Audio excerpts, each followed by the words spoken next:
Party time.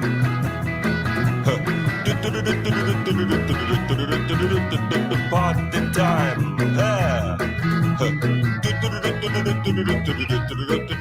Party time.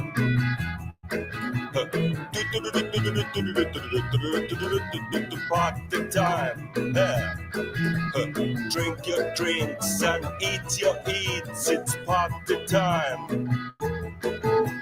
Laugh your laughs and eat your eats. It's party time. Smile your smiles and blue your blues. It's party time. Dance your dance and shoe your shoes. It's party time. Howl your howls and suck your socks. It's party time. Yeah. Oh baby, grab your craps and fuck your cocks. It's party time. Grab your craps and fuck your cocks. It's party time. Everybody, grab your craps and fuck your cocks. It's party time. One more. Grab your craps and fuck your cocks. It's party time. Here we go. Party time. Yeah. Party time.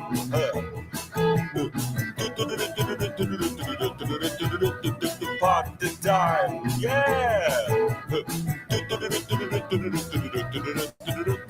Party time. Party time. Party time. Party time. Party time. Party time. Party time. Party time. Hey. Party time. Yeah. Party time. Yeah, man, it is no doubt party time. Mr. Gold, I just caught you there at the end.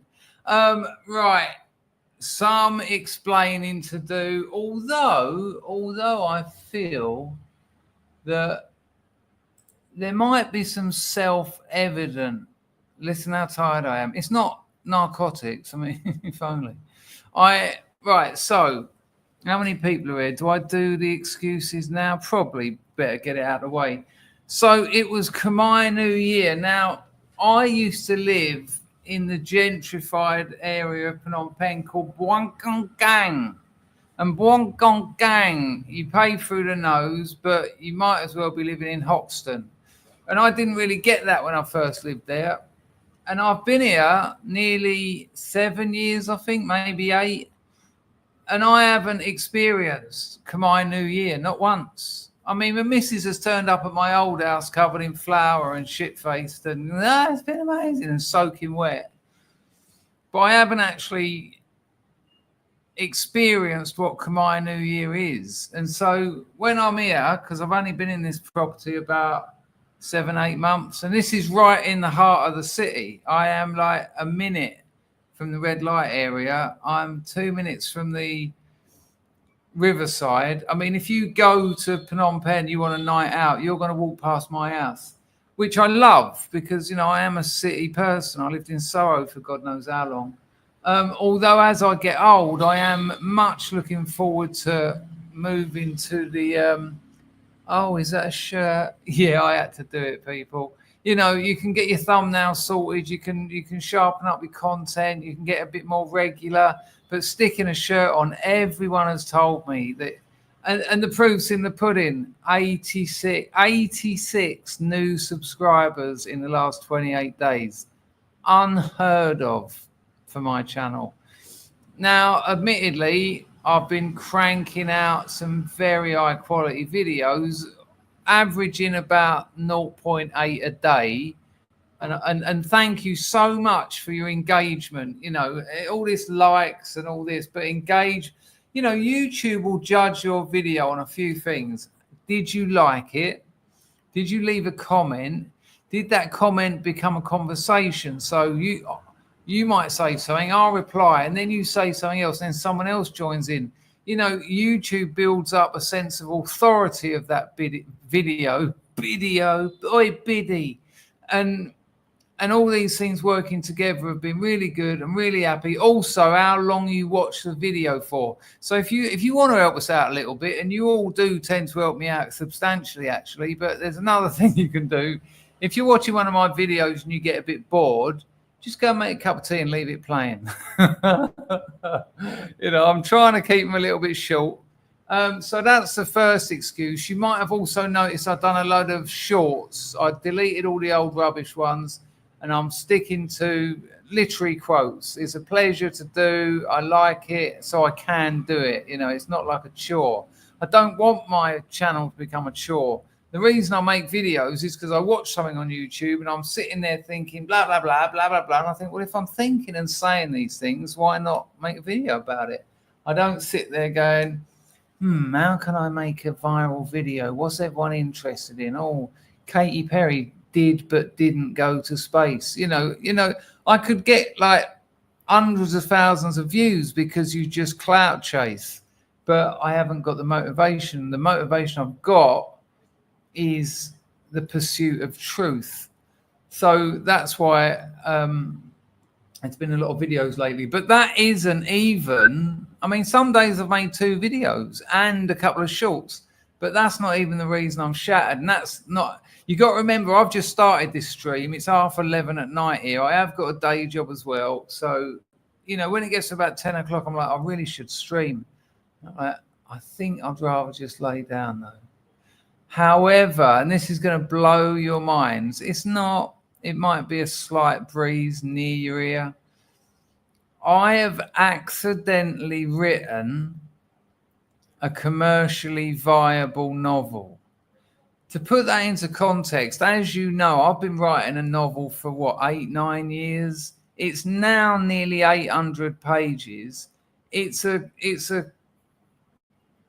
cacophony of stories. Like, it's a picaresque, so it's just little story that sort of build up and give you a sense of time and a sense of space and a sense of identity. But you know, this stuff is like kryptonite to publishers. They're like, nah.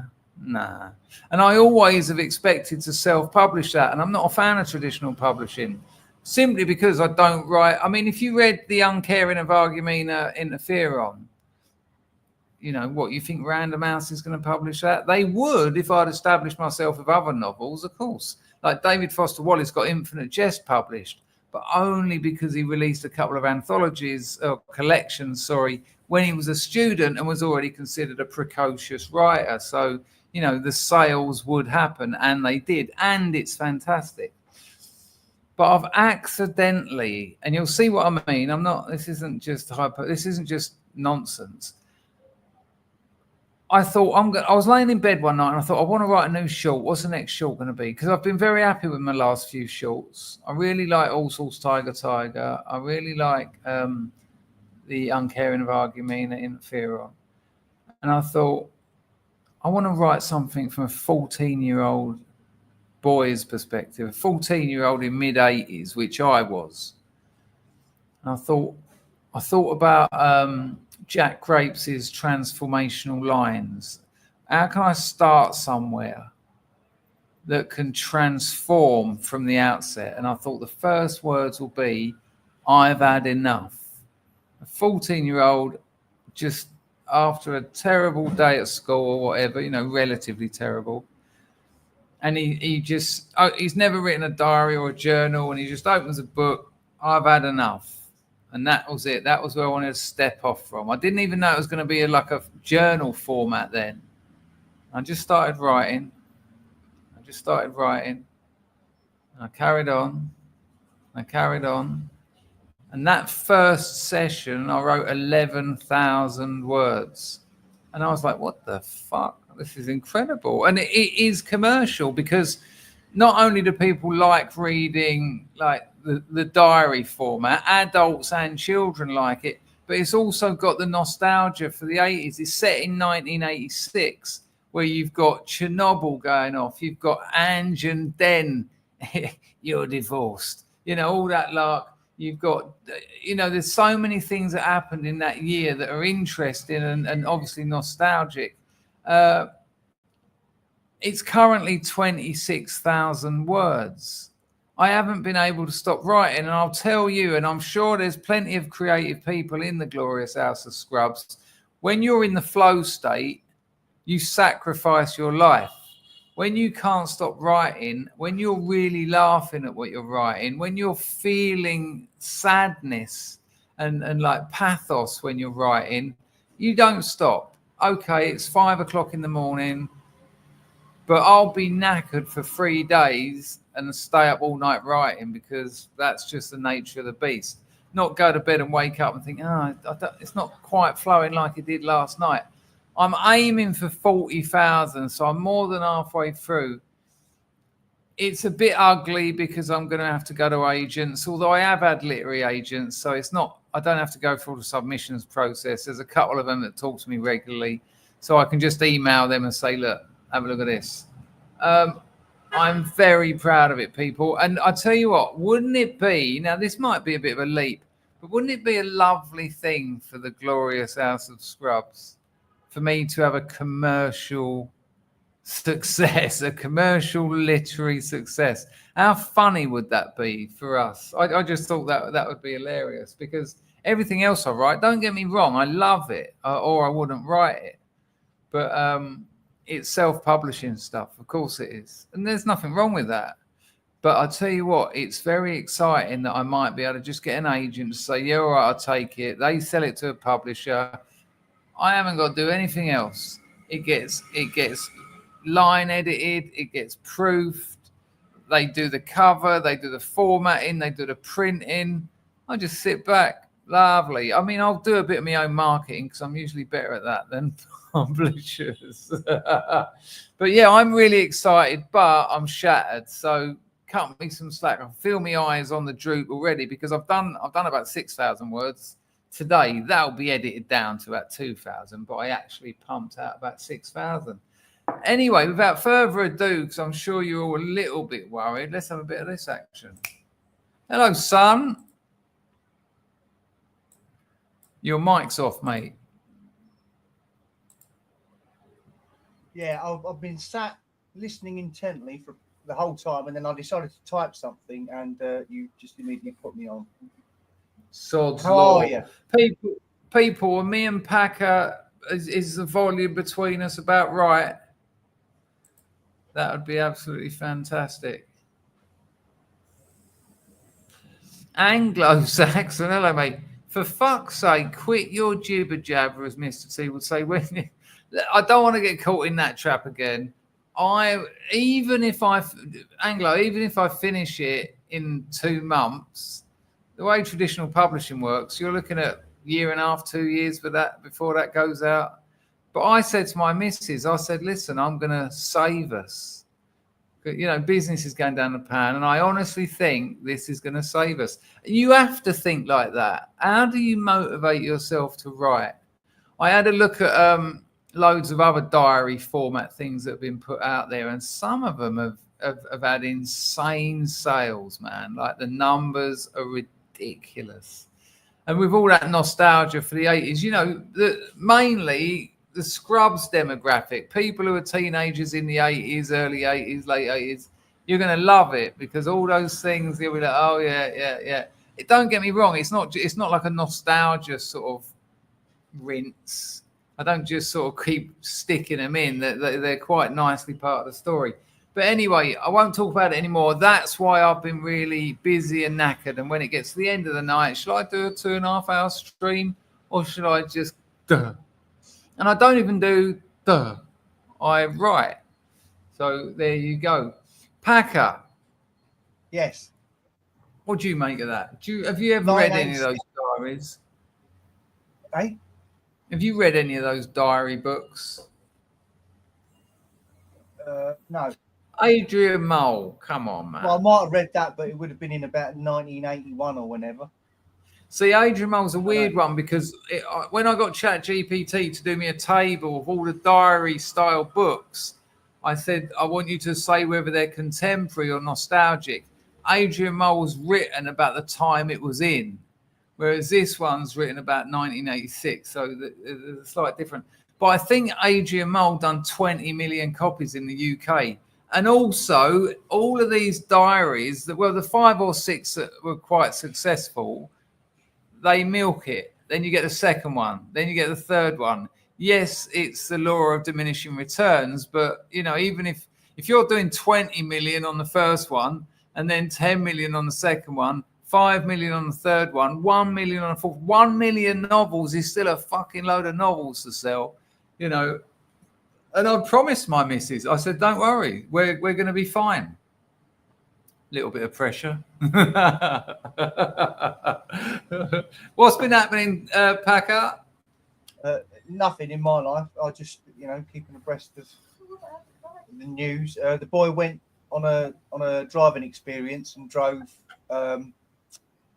Porsche Carrera. Porsche Cayman. Porsche Cayman. And nice. he drove Chevy Camaro and Mustang GT50. Nothing wrong with that at all. Absolutely nothing wrong with that. I'm just going to have a look. I tried to... Oh, man, I put the QR code, but it looks too small again. Hang on. There. It looks far too small. Oh, I thought I made it bigger, and it looked bigger. Sorry, people, because I haven't been here a while. I tried to... Oh, hang on. No. I've got to do this. Hang on, people. What does that mean? Right. I need an image file. Right. Here we go. What did I call it? Sorry, people. We will get into this. We won't. But QR page. Right. Let's try this little blag. QR page. So it won't be there all the time, but I reckon I might be able to pour a little blag. Right. Is there a bigger one there now?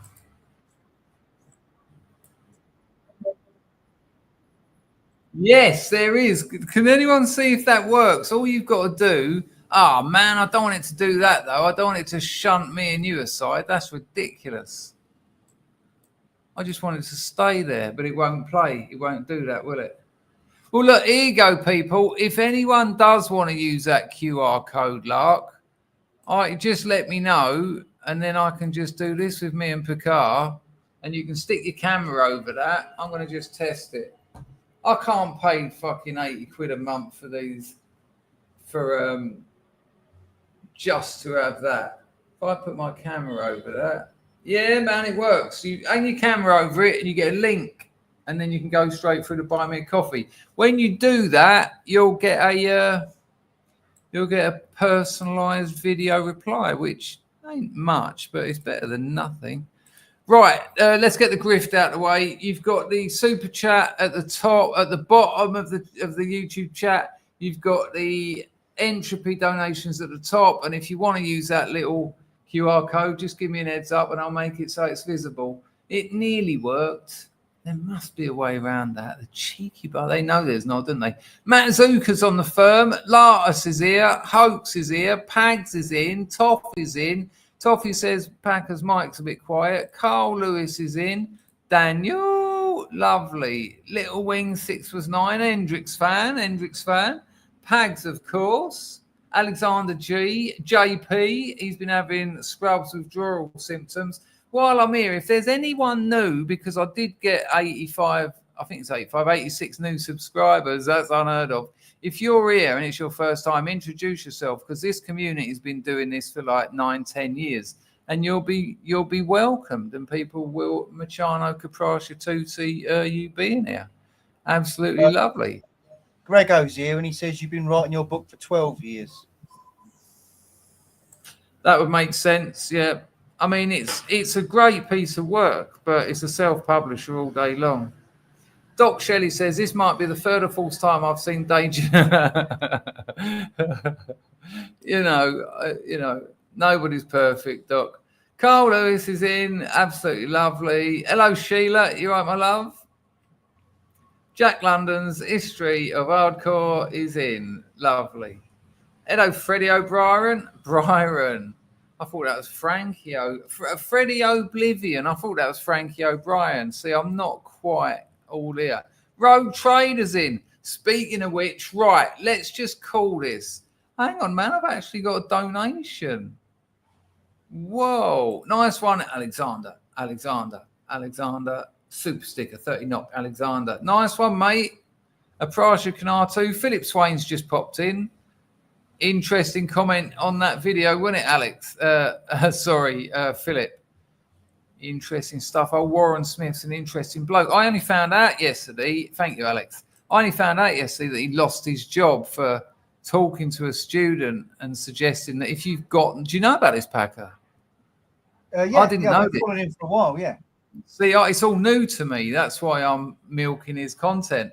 But I found out that I saw the video. He gets at people. That Warren Smith I've been making videos about. Well, not about him, but about what he's talking about.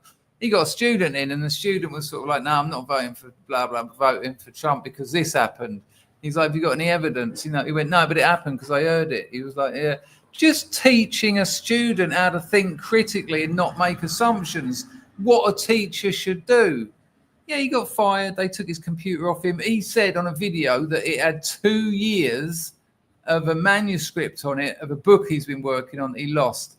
I wouldn't tolerate that. I would not tolerate that. I would get a private security firm to abseil down the side of that school building, get in there and get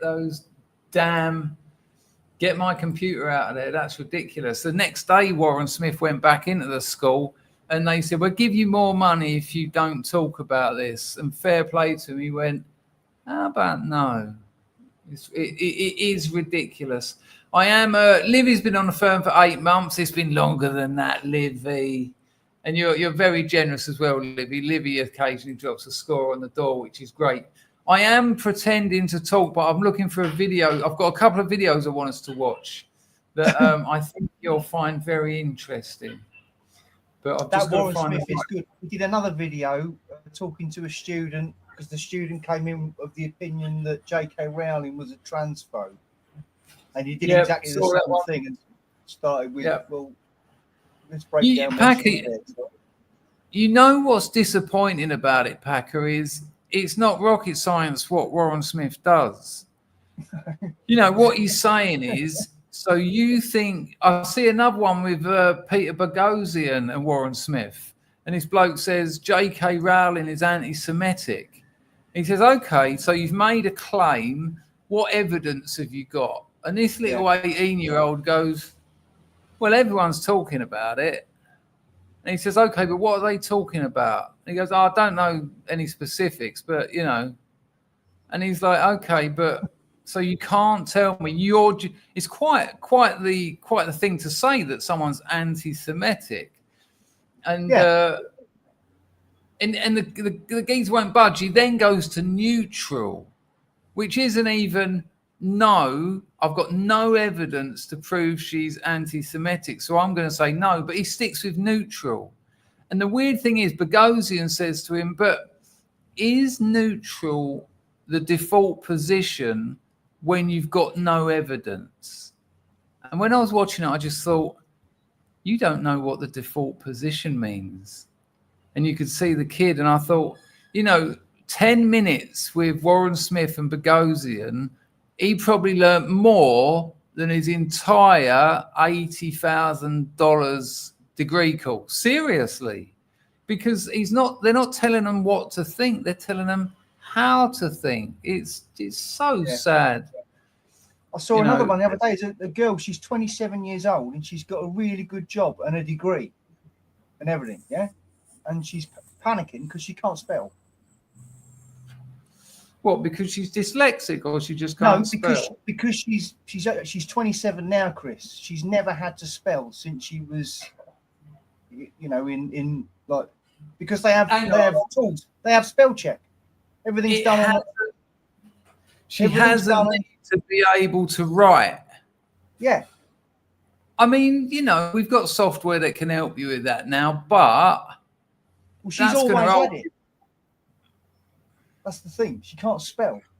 You know, we're entering a world of prompts now. How well can you know ChatGPT? I've got the new one plus. It is insanely powerful, right? Especially as a creative writer, it's mind blowing. But unless you know what to ask it, it's next to useless. Same as Midjourney. You know, I get mates round and that, and I'm like, yeah, look, we can make any picture, and they're like, tell it to make an aeroplane. I'm like, right, but okay, but you need to give more details, or you're just going to get an aeroplane. And the thing about AI is, if you don't specify, it will fill in the gaps, and that's where you get generic AI content from. Anyway, let me find this damn video, or it will blow your mind. There was two I'm looking for.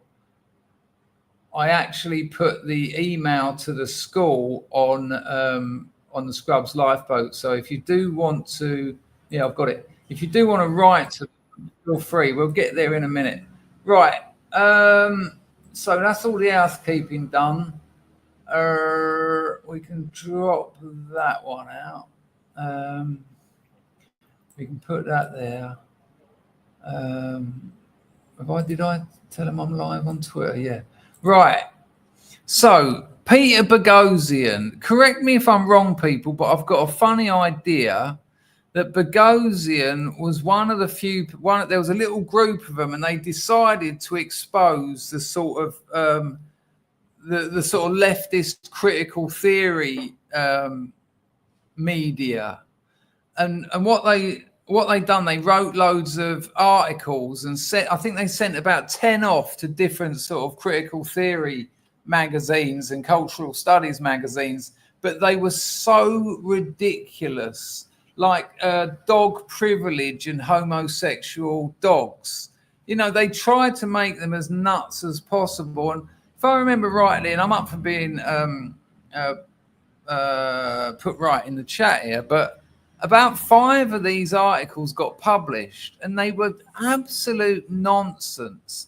And it really exposed this whole sort of world of the sort of, usually when I was on my master's degree, my cultural studies master's degree, there was a magazine called Parallax. And these are the sorts of magazines and publications that Boghossian and his friends wrote these articles for. Some of them even got back to Boghossian et al. And were like, yeah, we like it, but can you just do this? And, you know, and that's quite typical when you're offering some kind of essay or polemic to one of these publications. So it was a real expose. It harked back to the Peter Sokol affair. Let me just find what Sokol wrote. It was amazing. The Sokol affair, I was doing my MA in cultural studies when this happened. So it was amazing for me because I was already an outlier in that ridiculous. Here we go. Let's have a look at this. I'll share the page. But by the way, people, apologies for the grift, but I'm skint and I'm demanding cash. If you want to use that Buy Me a Coffee, the link is in the description of the video. So you don't have to ask for that QR code if you don't want. Have a little look at this. I'll make the page a bit bigger if I can. Control plus. There you go. You might be able to read it a bit. So we won't dwell on this because I want to get onto the video. But you're absolutely going to love this. So this was the Sokol affair. I was at Leeds Uni. I'm guessing it's about 97, 98, maybe a bit earlier. But it will say, I'm sure. So can you see that, people? Let us know if you can't. Nice one, JP. You will get your video. If there's anything in particular you want me to say, I will absolutely do it. Hello, J Fused. Pleasure. Hello, Bad Nurse. There's Wonderful. A super chat as well. Super chat. Bradley James, who has got a Substack, people. Chris has really been at a fortnight-long Erasure concert. Exposed. If you look at the amount of quality videos I've been pumping out that are getting mad views and engagement, then yes, you're right. Because I got so excited by those videos, I thought I've got to go out and what's one of their songs? Give a little respect to me. Right, here we go. The Sokol Affair. The Sokol Affair, also known as the Sokol hoax, was a demonstrative scholarly hoax performed by Alan Sokol, a physics professor at NYU and University College London, 96. There you go. Sokol submitted an article to Social Text. Now, trust me, when I was on my master's degree, I knew Social Text. It's one of the big guns in that field, an academic journal of cultural studies. The submission was an experiment to test the journal's intellectual rigor, specifically to investigate whether a North-leading journal of cultural studies whose editorial collectives include such luminaries as Frederick Jameson. I'll tell you now, Frederick Jameson wrote one of the best books on 20th century art theory. It's called The Cultural Logic of Late Capitalism. And Andrew Ross would publish an article liberally salted with nonsense if A, it sounded good, and B, it flattered the editor's ideological preconceptions. The article, and this is what Sokol, what's the word, Packer? This is what he submitted to what's it called again? I can't remember. Social Text. This is what he submitted. Transgressing the boundaries towards a transformative hermeneutics of quantum gravity. It was published in the journal Spring-Summer of 1996, Science Wars issues.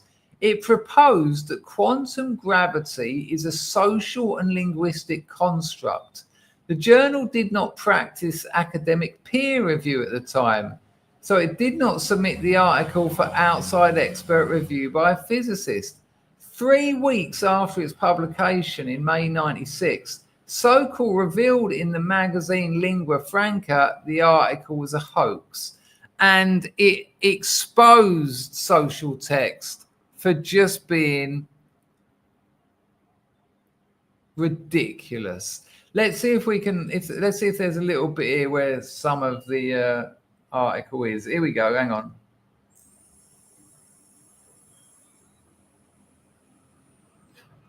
Here are some of the content.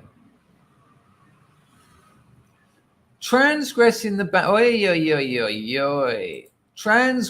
boundaries towards a transformative hermeneutics of quantum gravity. Propose that quantum gravity has progressive political implications, and the morphogenetic field could be a valid theory of quantum gravity. A morphogenetic field is a concept adapted by Rupert Sheldrake in a way that Sokol characterized in the affair's aftermath as a bizarre New Age idea. Sokol wrote that the concept of an external world whose properties are independent of any individual human being was dogma imposed by the post-Enlightenment hegemony over the Western intellectual outlook. Moreover, the article's footnotes conflate terms with socio-political rhetoric, e.g., just as liberal feminists are frequently content with a minimal agenda of legal and social equality for women and pro-choice, so liberal and even some socialist mathematicians are often content to work within the hegemonic Zermelo-Frankel framework, which, referring its 19th century liberal origins, already incorporates the axiom of equality, supplemented only by the axiom of choice. Now, if you're a bit confused about that, you should be, because it's niche, nada nil. So the editors, they took an absolute kick in the face. They looked stupid, and they had to sort of pick themselves up and sort of dust themselves down and say, we're going to be a little bit more thoughtful about what we published. Okay. There's a little bit about here what my man Jacques Derrida said. We'll get on that maybe another day because I haven't read it, so I wouldn't know what I'm saying.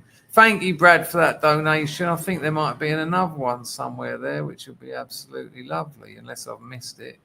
It's a member. Chrissy's been on the firm for 45 months. Wunderbar. Loads of OGs in tonight. Lovely to see you all. Sorry I haven't been around. But no way has the Earth Coincidence Control Center dropped a 10 spot into the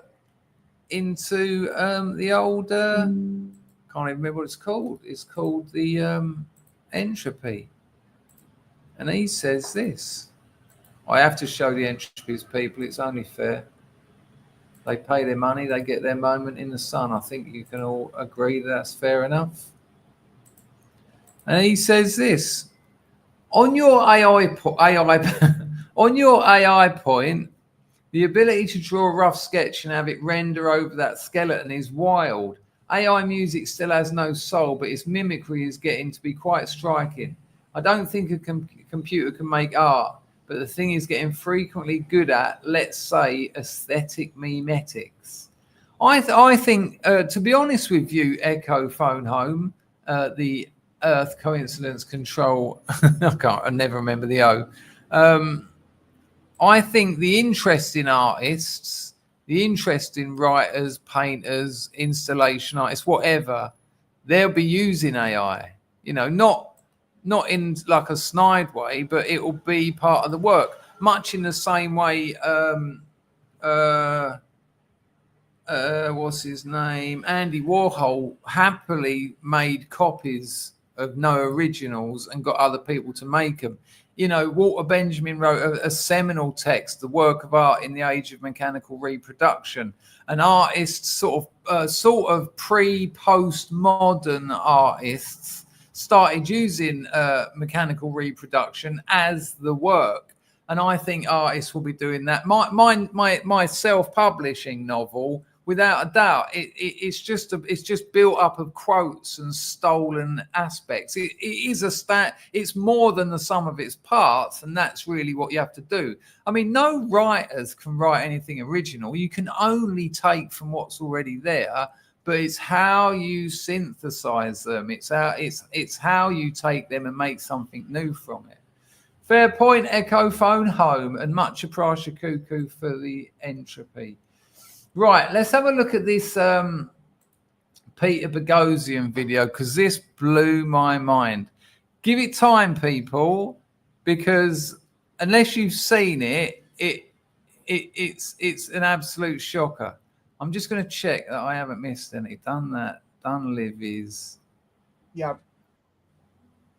Done Brad's. Did I miss one? Done Chrissy. Oh, Chrissy.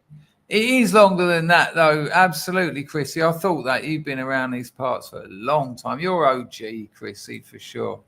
Nice one, love. Right, here we go. Special K and acids on the firm. Right, check this out then. Peter Boghossian. He's doing a little thought experiment in a university or something. Portland University. I mean, put yourself in the line of fire. Why not? But why? Definitely, why not? Here we go. I'm going to have to put my cans in so that we don't get Echotron. I wonder if that's just locked in. Let me just see if that's worked. No. Sorry, people. It's been a while since I streamed and I've forgotten how to do it. Here we go.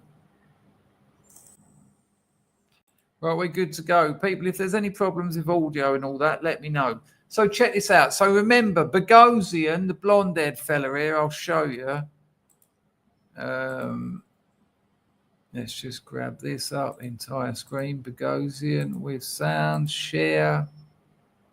Right, so Boghossian, remember, he's the bloke who exposed all the cultural studies magazines and done a great job. And also, Boghossian and his little crew of people, they were all lecturers. They've got their BAs, their MAs, their PhDs.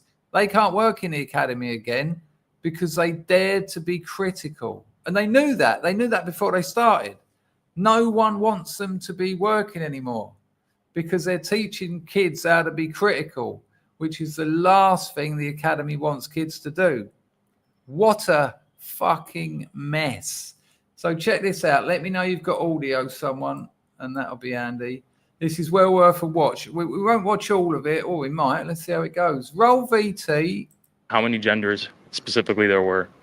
I can't think of anything that would change my opinion, I guess. But if you got some friends. Oh, you're giving me the finger? Hi. Right, can you see that? So you're not wanted here. Flipping him the bird, you're standing in front of the social work building. Did you know that? Cheers, England Day. Great callback to audio proper one. I mean, so what? What, has he got to go to some kind of safe space to do this? I'm standing in front of the social work building. I'm harming individuals by asking that question. Well, you want to come down and have a conversation about it? What a fair question. Oh, I'm harming people, am I? Well, I don't know if you can see, but she's still giving him the finger. Like, awful. You know, that's the equivalent of just saying, fuck off. Do you want to come down and talk about it? Let's have a conversation, because through conversation, we can approach truth. We can learn, not just Boghossian, not just them, maybe Boghossian, maybe them, maybe all of them. You know, politics is what we do so that when we've got different ideas, we don't end up killing each other.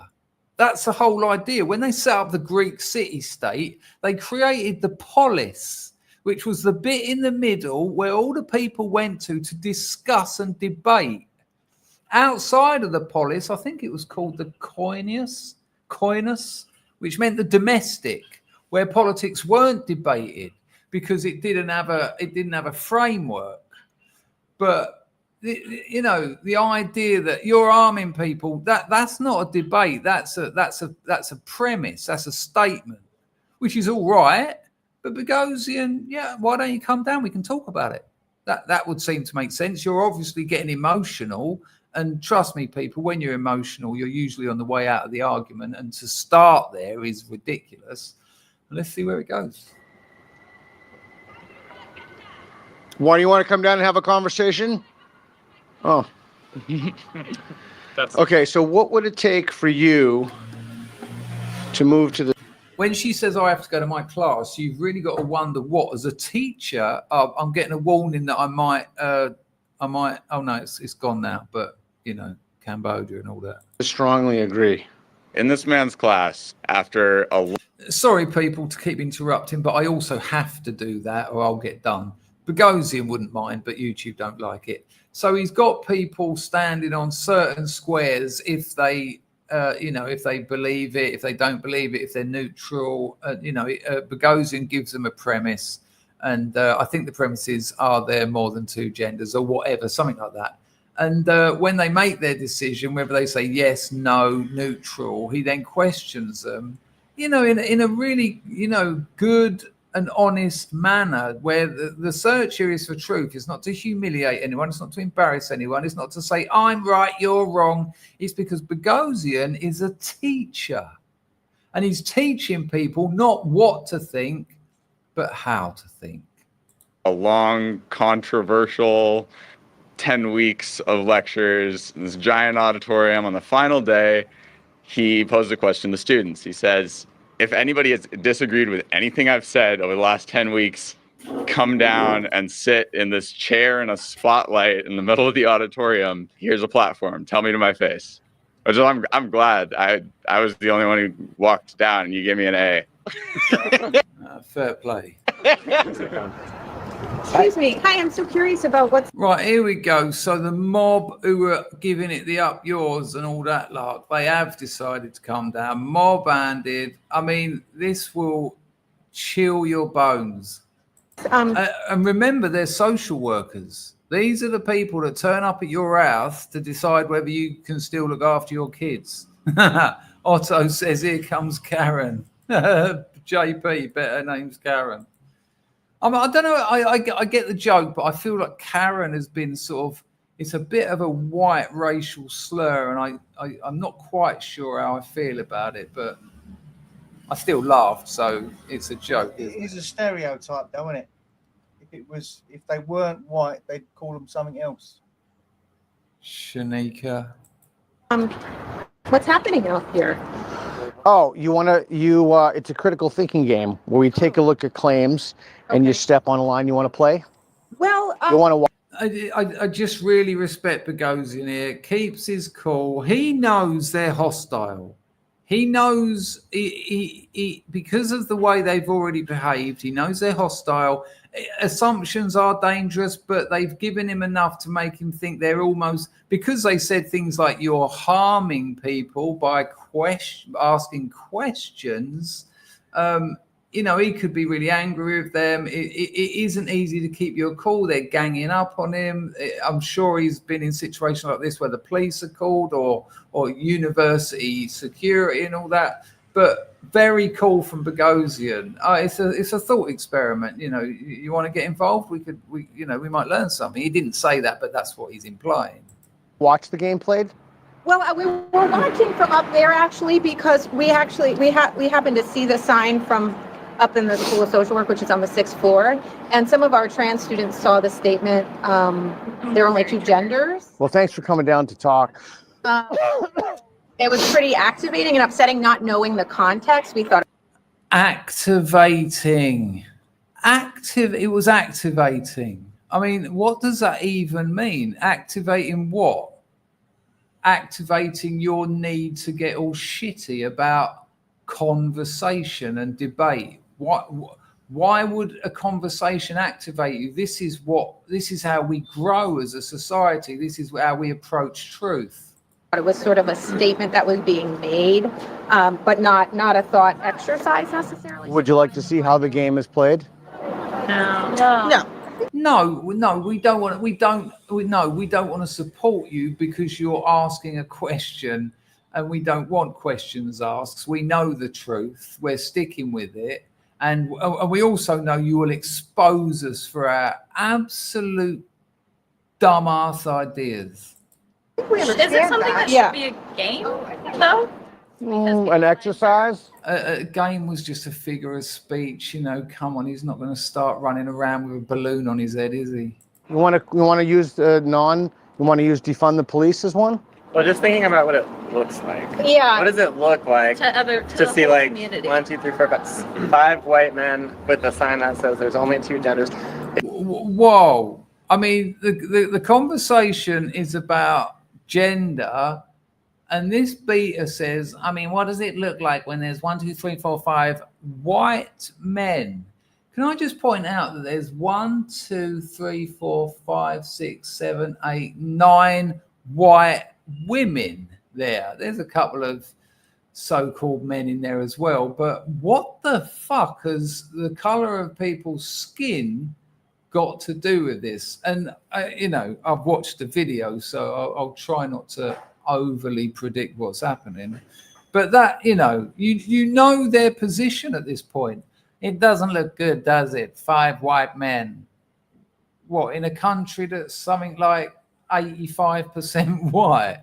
It would seem about right, no?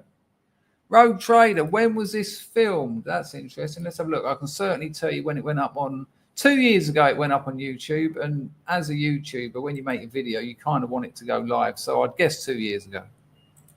You could have been like the Westboro Baptist Church, bro. What is white? Why did you identify us on the basis of our race? Well, are you the best people to be hosting that dialogue about? No, but you Be representative of that community. Okay, but I asked you a question. Why did you identify me and these people on the basis of their race? What it looks like, right? Kind of like that activating, triggering aspect of it all. The activating, triggering aspect of it all. These people are broken. They've lost it. They never had it. So you think that it's morally acceptable to identify people on the basis of their race? Their immutable characteristics. Sure. It's not a moral question. It's a matter of like the fact that it's just about power and privilege. Yeah, and identity and representation, right? So if you had a bunch of queer folks out here asking those kinds of questions, and there was. Well, how do you know we're not queer? That's true. I don't know, but there's not sort of a representative, holistic, inclusive feeling. Yeah, but there might be a diversity of opinion, which is so much more important than what people fucking look like. Especially from up on high, we're looking down and we see this statement being made. We're curious. Yeah, well, now you're not up on high, which is a very weird choice of a weird phrase to use, because you really do think you are up on high. It used to be called the moral high ground. About it. We're also just worried about the harm being done to passersby. What is the harm? So there are people who went home because it was so triggering and we had some students. So I think, well, in that case, you failed in your job, because if you're teaching students who can't, they have to go home because they're harmed, because someone in the world is daring to question something that they hold dear to themselves. You failed them, because trust me, once they leave your poxy, hideous leftist institution, the world is going to continually challenge their ideas. Thank fuck. the end result is there. You know you're on film, right? That is totally fine. Okay. There are real people who are really. Yeah, you say that now, but I'm sure when you all watch this, you must have had some kind of teddy bear party afterwards where you were petting each other. Hurt by the statements. What were they hurt about? Question that. Because that's not how they identify, and so it seems like a really triggering statement to just say there are two genders, but that's not been your experience. So it's very harmful and very hurtful, and there's human lives that were affected. So yeah, but in fairness, Boghossian isn't saying there are two genders. He's positing that as a premise, and then he's asking people what they think about that, so that he can teach them how to think critically. He hasn't said that's the truth. He says, right, we're going to step off from this idea of two genders. Right, let's see where it goes. But you don't want to do that because you've got all this wrapped up. Why? Because that's how you get employed. So I think that's the message we're trying to send. Is the idea that you actually give a fuck is actually cloying as hell. This is just you looking after your bank account. To maybe consider the questions that you're asking or posing before you begin your thought experiment. Oh, right. So what he's got to do is ask questions that offend no one. What's your favorite color? Are you curious about like what we're bringing to you at all, or do you have? I'm thinking about. I'm extremely curious, and I'm extremely respectful. I genuinely respect the fact that you came, as opposed to 7 or 8 of you giving me the middle finger and saying. It's a great, well done, Boghossian. Don't get confrontational because they are. Just yeah. I'm very respectful. It's interesting to listen to you because, you know, this is real, this is, what is it? The art of war stuff. Don't interrupt your enemy when they're making a mistake. Please keep talking because you're making his point that his thought experiment could never make. It could never expose this lumpen ideology anywhere near the level that you're doing it now. Fuck you to me. So yeah. So what do you gain from this? Like, what is your reason that you just want to cause trouble, or like why are you here? So I'm fascinated. I do street epistemology, and I'm fascinated if the people. Epistemology is from the Greek, basically how you know what you think. Okay, so So just in case you don't know, the epistemology is like the sort of knowledge. You know, we can talk about the episteme, we can talk about epistemology. It's the sort of history of knowledge, and traditionally that's kind of opposed to ontology, which is the history of being. Epistemology is taking it out of the university and bringing it into the street. So I'm very curious. Okay, a sidewalk or a. This is like 20-year-old. This is like street epistemology. You're doing that. Yeah, that's really important and relevant to what's going on here. Yeah, sure. on the poor. Okay, if you don't like the word street, you can call it plaza epistemology. But the idea is you take it out of the university and you see if the reasons that people have for things justify their confidence in it. So this is a confidence scale. We can do this with any claim you want. We can do this with a mayor of the city. We can do this with should the United States be funding Ukraine? I think it's $800 billion. Should the United States? What's incredible and what you can learn so much from Peter Boghossian here is he knows that they're fools. He knows that. That doesn't mean he doesn't respect them. I mean, you know, I spent a lot of time in higher education and I saw a lot of people getting brainwashed and it made me quite sad. But rather than just start attacking them and saying, well, what do you think this? Well, let's have a look at this. No. He's being very cool and just letting them continue to make themselves look stupid. You know, we can talk about anything. Well, you know, is there anything you'd like to? You'd like? We don't have to do the gender thing because essentially what he's saying about saying is, one of those women said to him, "What do you expect to get out of it?" And it's shocking to me because it's obvious what he's trying to get out of this. He's trying to get to the truth. That's all it is. Let's have it's almost like a Socratic dialogue game. Let's do it. You say something. I'll posit something. You come back to me. I'll question that. We'll get specific, and we'll see how our opinions change. That's what is there. What he expects, what he wants to get out of it, is truth and teaching. I can't believe one of these fools said, "What do you expect to get out of it?" But the reason she said that was because she hasn't got that sense of truth. She's got a belief system, and a belief system is not about truth. It's about building a wall of ideas to support an ideology, largely to signal virtue. And it's like, I don't know if you saw my video the other day about the girl who cried after telling the black man that she had privilege over him. I don't know if I made it clear in the video, but the real reason she cried is because she doesn't believe in white privilege. She pretends to believe in white privilege because she wants to make it look like she cares about the blacks, and she doesn't.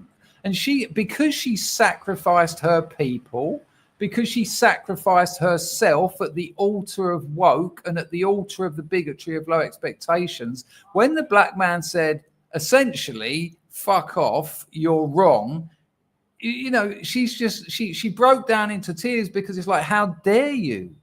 You know, I've gone against my own people. I've gone against my better judgment, and you're not playing along.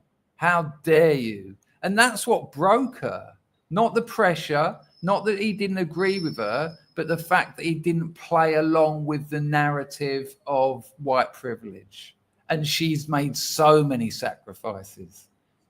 States is it more important to control inflation or employment? And we put people on a spectrum. They start on, let me just explain again. So you asked, so I'll tell you. So what am I going to do? I think what we're saying is, and I think those questions are thought-provoking and important questions to ask folks in our community. I think what we were struck by was the statement on the board that it wasn't a question and that there was no context clues for folks, especially trans folks, to know that this was not your belief, but this is more of a thought experience. But they could have walked up to him and said, "What are you doing here?" and perhaps taken part in this thought experiment and maybe taken an awful risk of A, learning something, and B, changing their mind. They might not have done, but to run off home and grasp Boghossian up because they're is, you know, when I was at art school, you were challenged all the fucking time.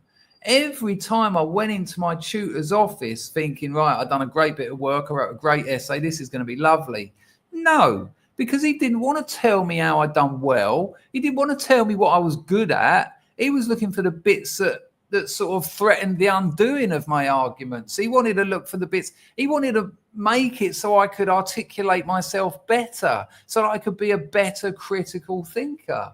But these days, no, you can't risk upsetting people. Just pat them on the back and tell them they're right, and let them go back to the canteen and have a spiced pumpkin latte. Okay, would you be more comfortable if it was a question? Like if I put a question mark? Sure. Okay, I'm more than happy to put a question at the end. A question is a question and not a statement. More than happy to. Some type of. And she thinks that's an intelligent thing to say, by the way. A question is a question, not a statement. Right. I mean, look at the state of this. He actually said, and when he said that, he set her up to look foolish. I can't believe he bowled it and she batted it, and she didn't even know that she was playing cricket. When he said, if I put a question mark at the end of it, will you feel better? And she was like, yes.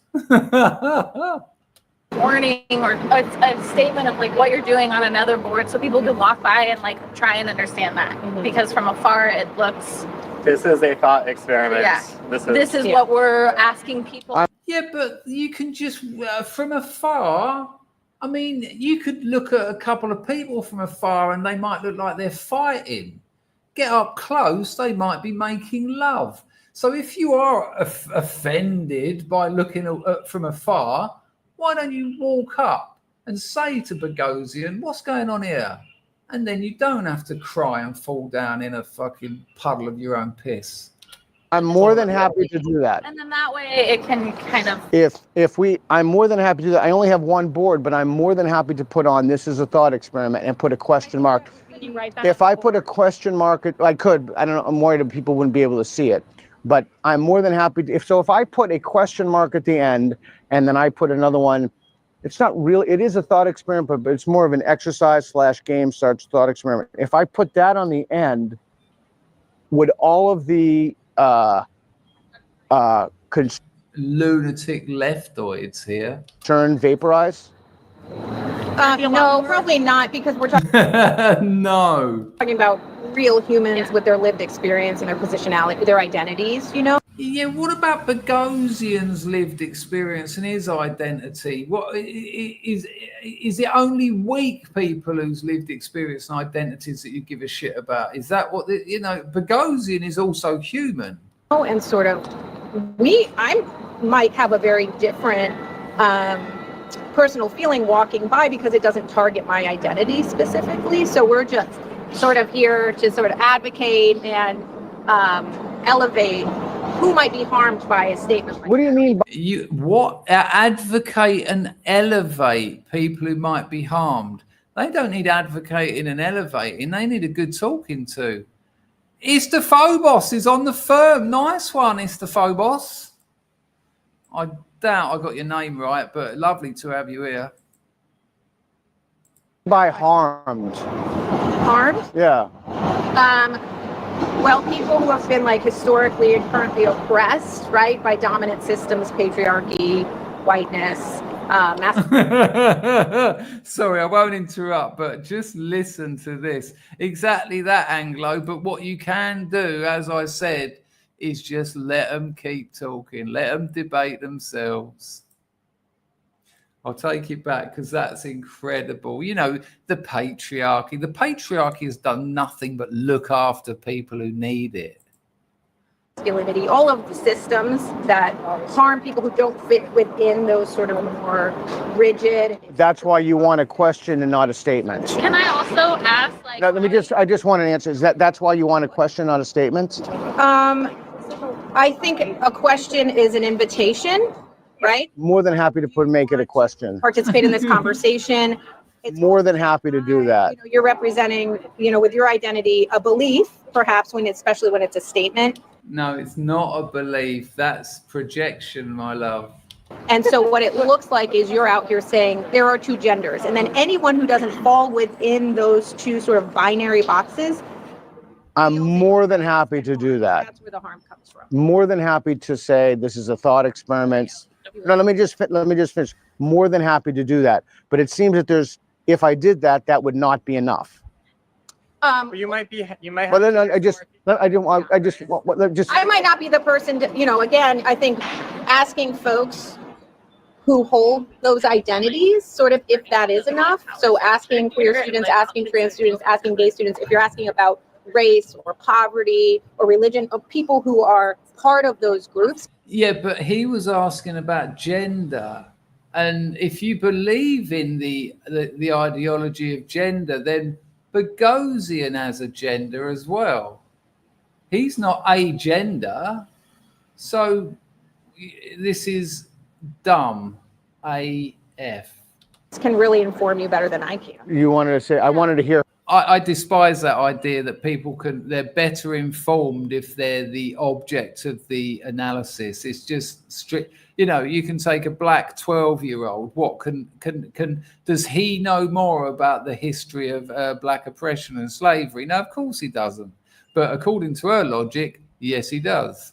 Her through. No, I get it. And I'm just wondering, are any of you all trained professionals in trauma-informed care? If a transgender individual were to come to the space and participate, and then there was a triggering response where they needed emotional support, are you ready to support that? Because this conversation can bring up a lot of emotions, and the people that are kind of working within it. Yeah, welcome to the real world. What are you teaching these kids? That they're gonna leave university and everyone's just gonna not challenge them? Because I can tell you now, it's the exact opposite. It could be really triggered, but if no one's there as an advocate or support, it could be an ambulance or something, a couple of psychotherapists. What the fuck are you talking about, you lunatic? Pretty detrimental to the community you're asking. So I just want to frame that. If you're not having an advocate there as someone that can be an emotional support or regulation for the people that are potentially harmed or triggered in this conversation, whether they're participating or not, that's a potential thing to think about and could be a flaw in the system, because you need to have someone to be able to support that emotionally, mentally, and for. That's not strictly true, my new member. Gender was something, I can't remember the fella's name, but someone in the chat might know. Gender was coined by this evil doctor who got these two twins and made one a man and one a female. And I think, correct me if I'm wrong, people, but they both ended up killing themselves. I mean, I'm not laughing at them killing themselves. Hello, Ray's machine. But, what a big old cuckoo theory. People's trauma. So if you're not, it's kind of these people might leave and feel without any support or any understanding of what they just went through. So yeah, just to think that. And we know people who are in the gender minority experience higher rates of suicidal ideation. That's it, Jung Art, John Money. I think they both killed themselves, John. I might be wrong. Let's have a look. Let's, because I don't know. I know they both become drug addicts. Not that there's anything right with that. Sorry, people, about the little bit of airtime, but it's important. Let's get this right. So one of them was told he was biological male. Oh, don't paywall me up. One of them was told he was a male and had some terrible "our sausages are made" work downstairs. And the other one was told he was a female. Okay. Despite his upbringing, where they continually told him he was female, he rejected his female identity and began living as a male. He got severe depression. I don't believe in mental illness, but I do believe he was depressed, which culminated in his suicide at 38 years old. 38 years old. What happened to the other one?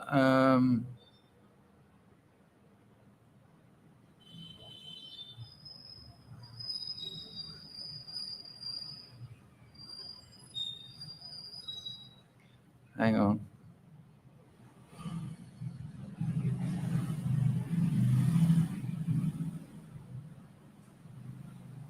Sorry, people, I should have maybe looked at this earlier.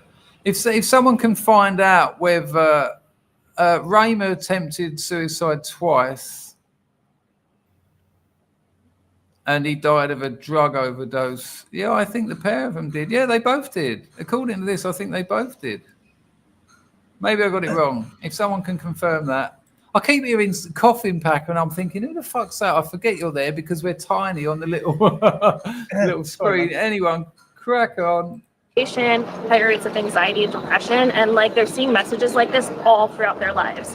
And so campus is supposed to be a safe space where everyone can exist freely in their own identity. No, campus is not meant to be a safe space. It's meant to be a space for challenge and learning and critical thinking. And you're offering the opposite of that. And who they are, and be learning and be talking about these really, really important things within our culture and society.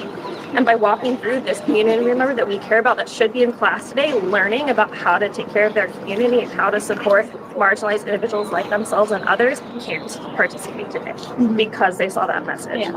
And that's why. Hello, that's Charlie. what we mean by harm. Yeah. And honestly, I don't even think adding a question mark is enough. I think it should be more of what is your perspective on gender identity?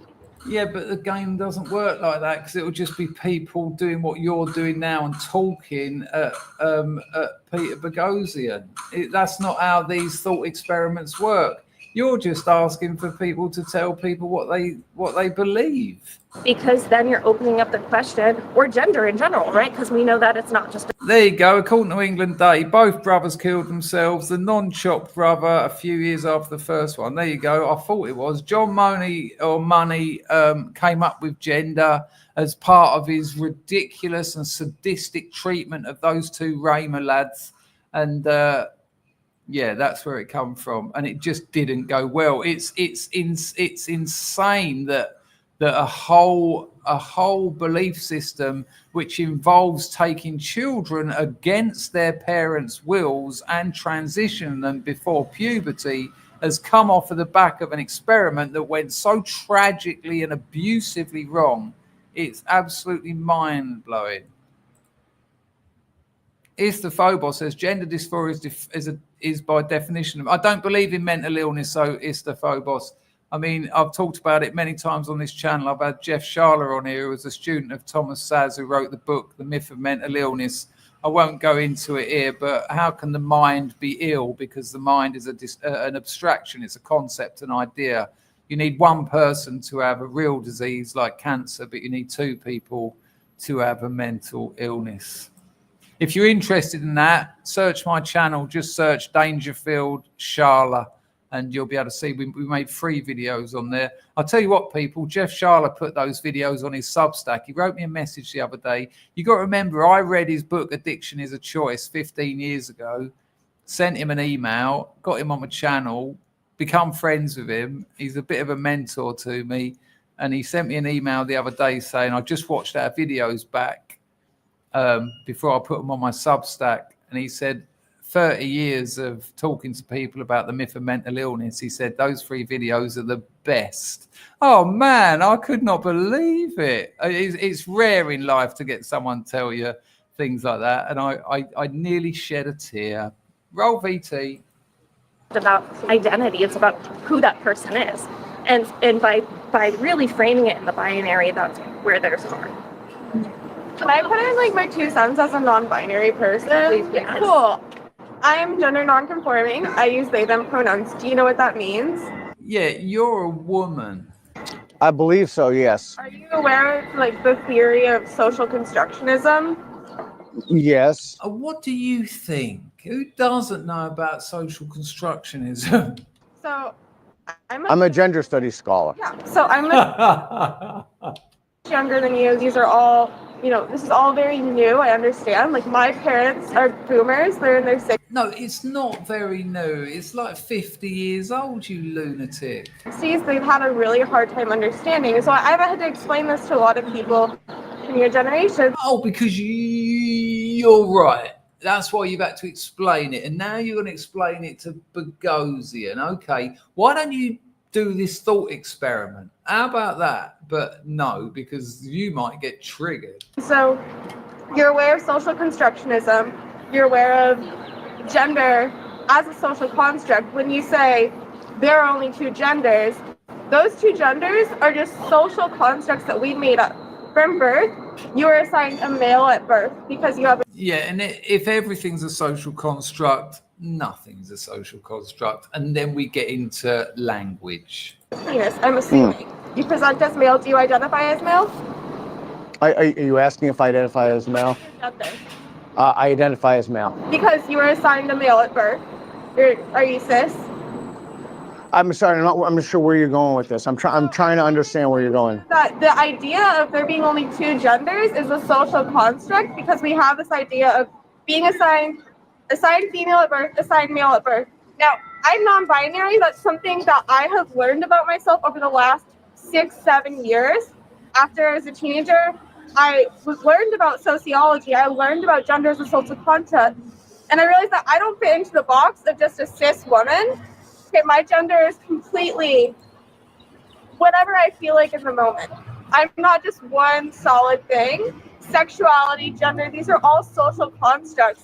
Right. So why don't you do the thought experiment? Because that might actually be interesting rather than just telling him you're right and he's wrong. It's not quite the Socratic dialogue, is it? That we've created within our society, our binary society, where we've decided there's only male or female. So many people don't fit into that. And like, why do you feel like you're a man? Because you've been socialized to believe these things are associated with being a man.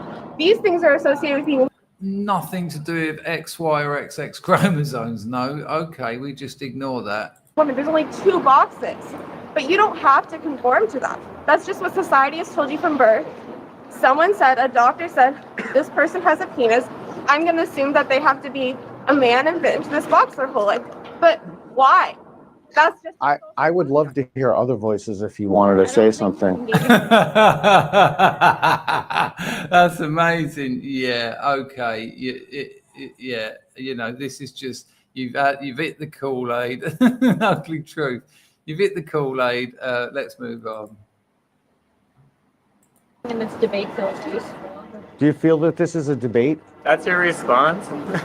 When you say, I want to hear from everyone else. No, I do want to. I didn't actually care here. No, I listened and I'm processing. It is so not a debate. I mean, these people, again, I think they are teachers. This isn't how you debate. You don't just keep shouting at one person and then move on to something else, then move on to something. That's not how debate works. That is a mob attack. This is ridiculous. Anglo says, how can you not believe in mental illness while watching these divvies? Well, you know, I am aware that within my lexicon I'll call them nuts and insane, but this is all behavioural. You know, they're making conscious choices to say things that are very stupid. Anglo, I don't want to let them off the hook and consider them sick.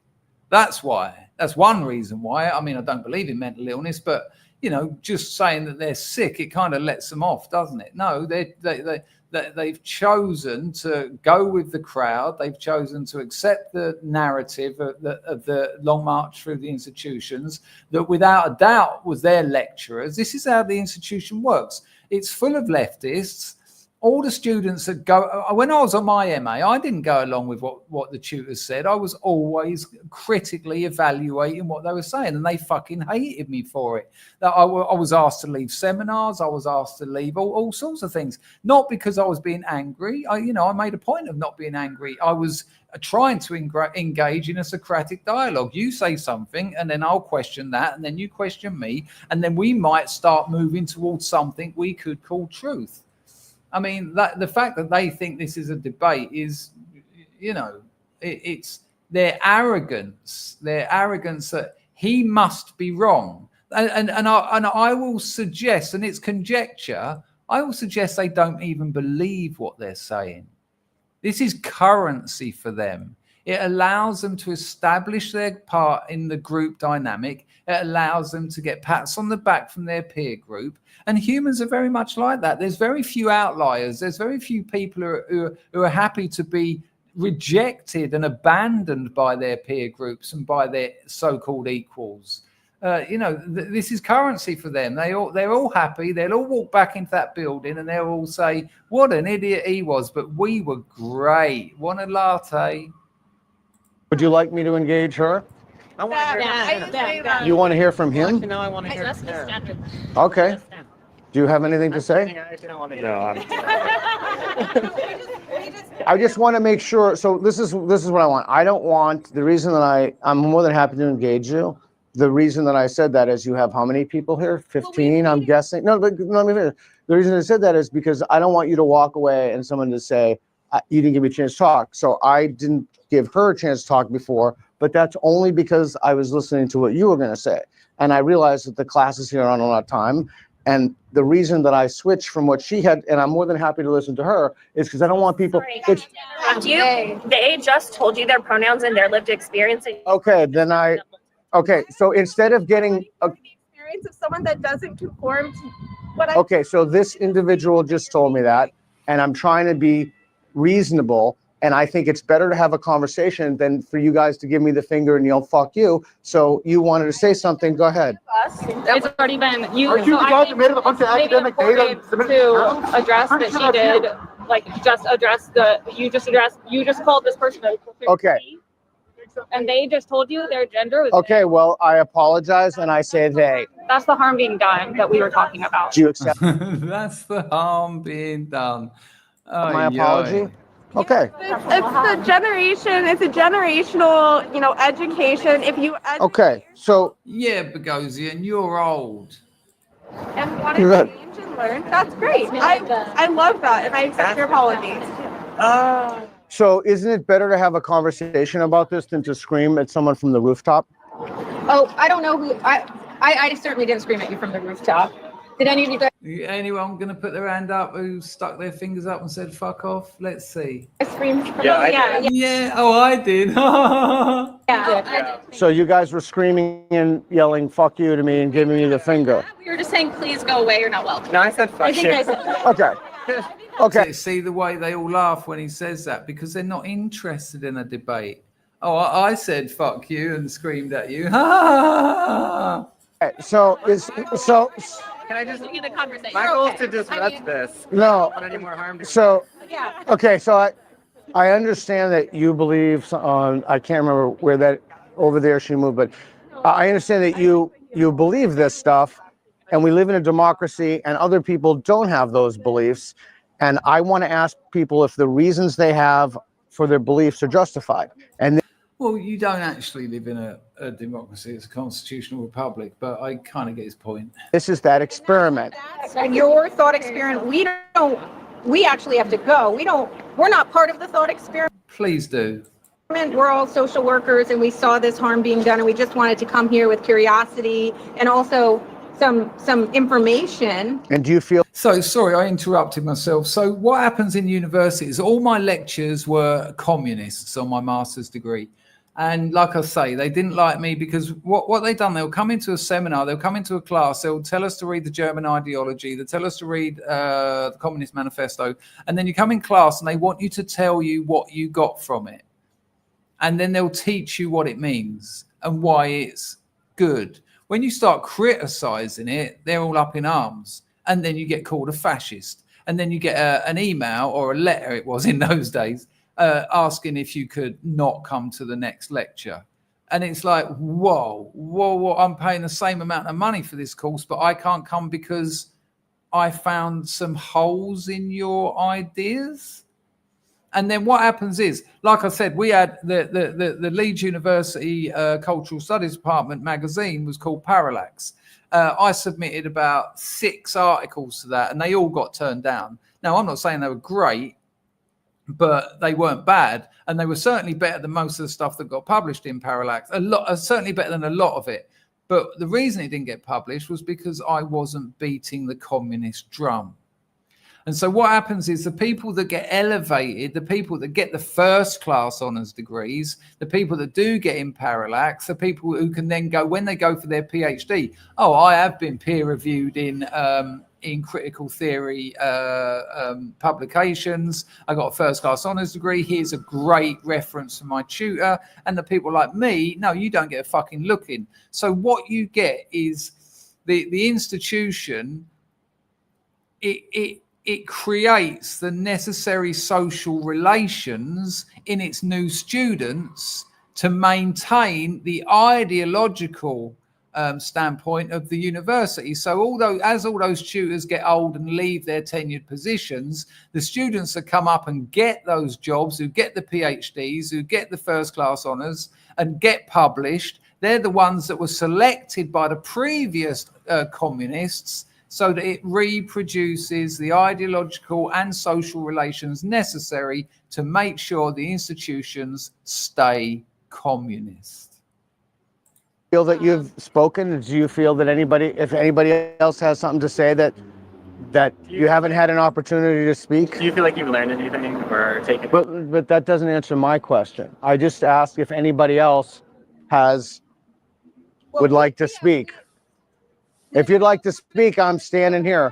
Yeah, I think we're ready Okay. to wrap up, but I think to Joel's point, we hope that this was informative and helpful, and sorry if saying fuck you hurt your feelings. And yeah, I don't think Bogosian's feelings were hurt at all. I think he probably thought, thank fuck for this. I hope these idiots come down because this will do so much more for what I'm trying to do than this thought experiment. It didn't hurt my feelings. I'm glad, because our student, who was hurt, we're worried about them, and potentially many, many others. And so that's why we came down to talk to you, just because we have a personal connection. Well, I'm glad. Isn't it better to have a conversation with someone than to?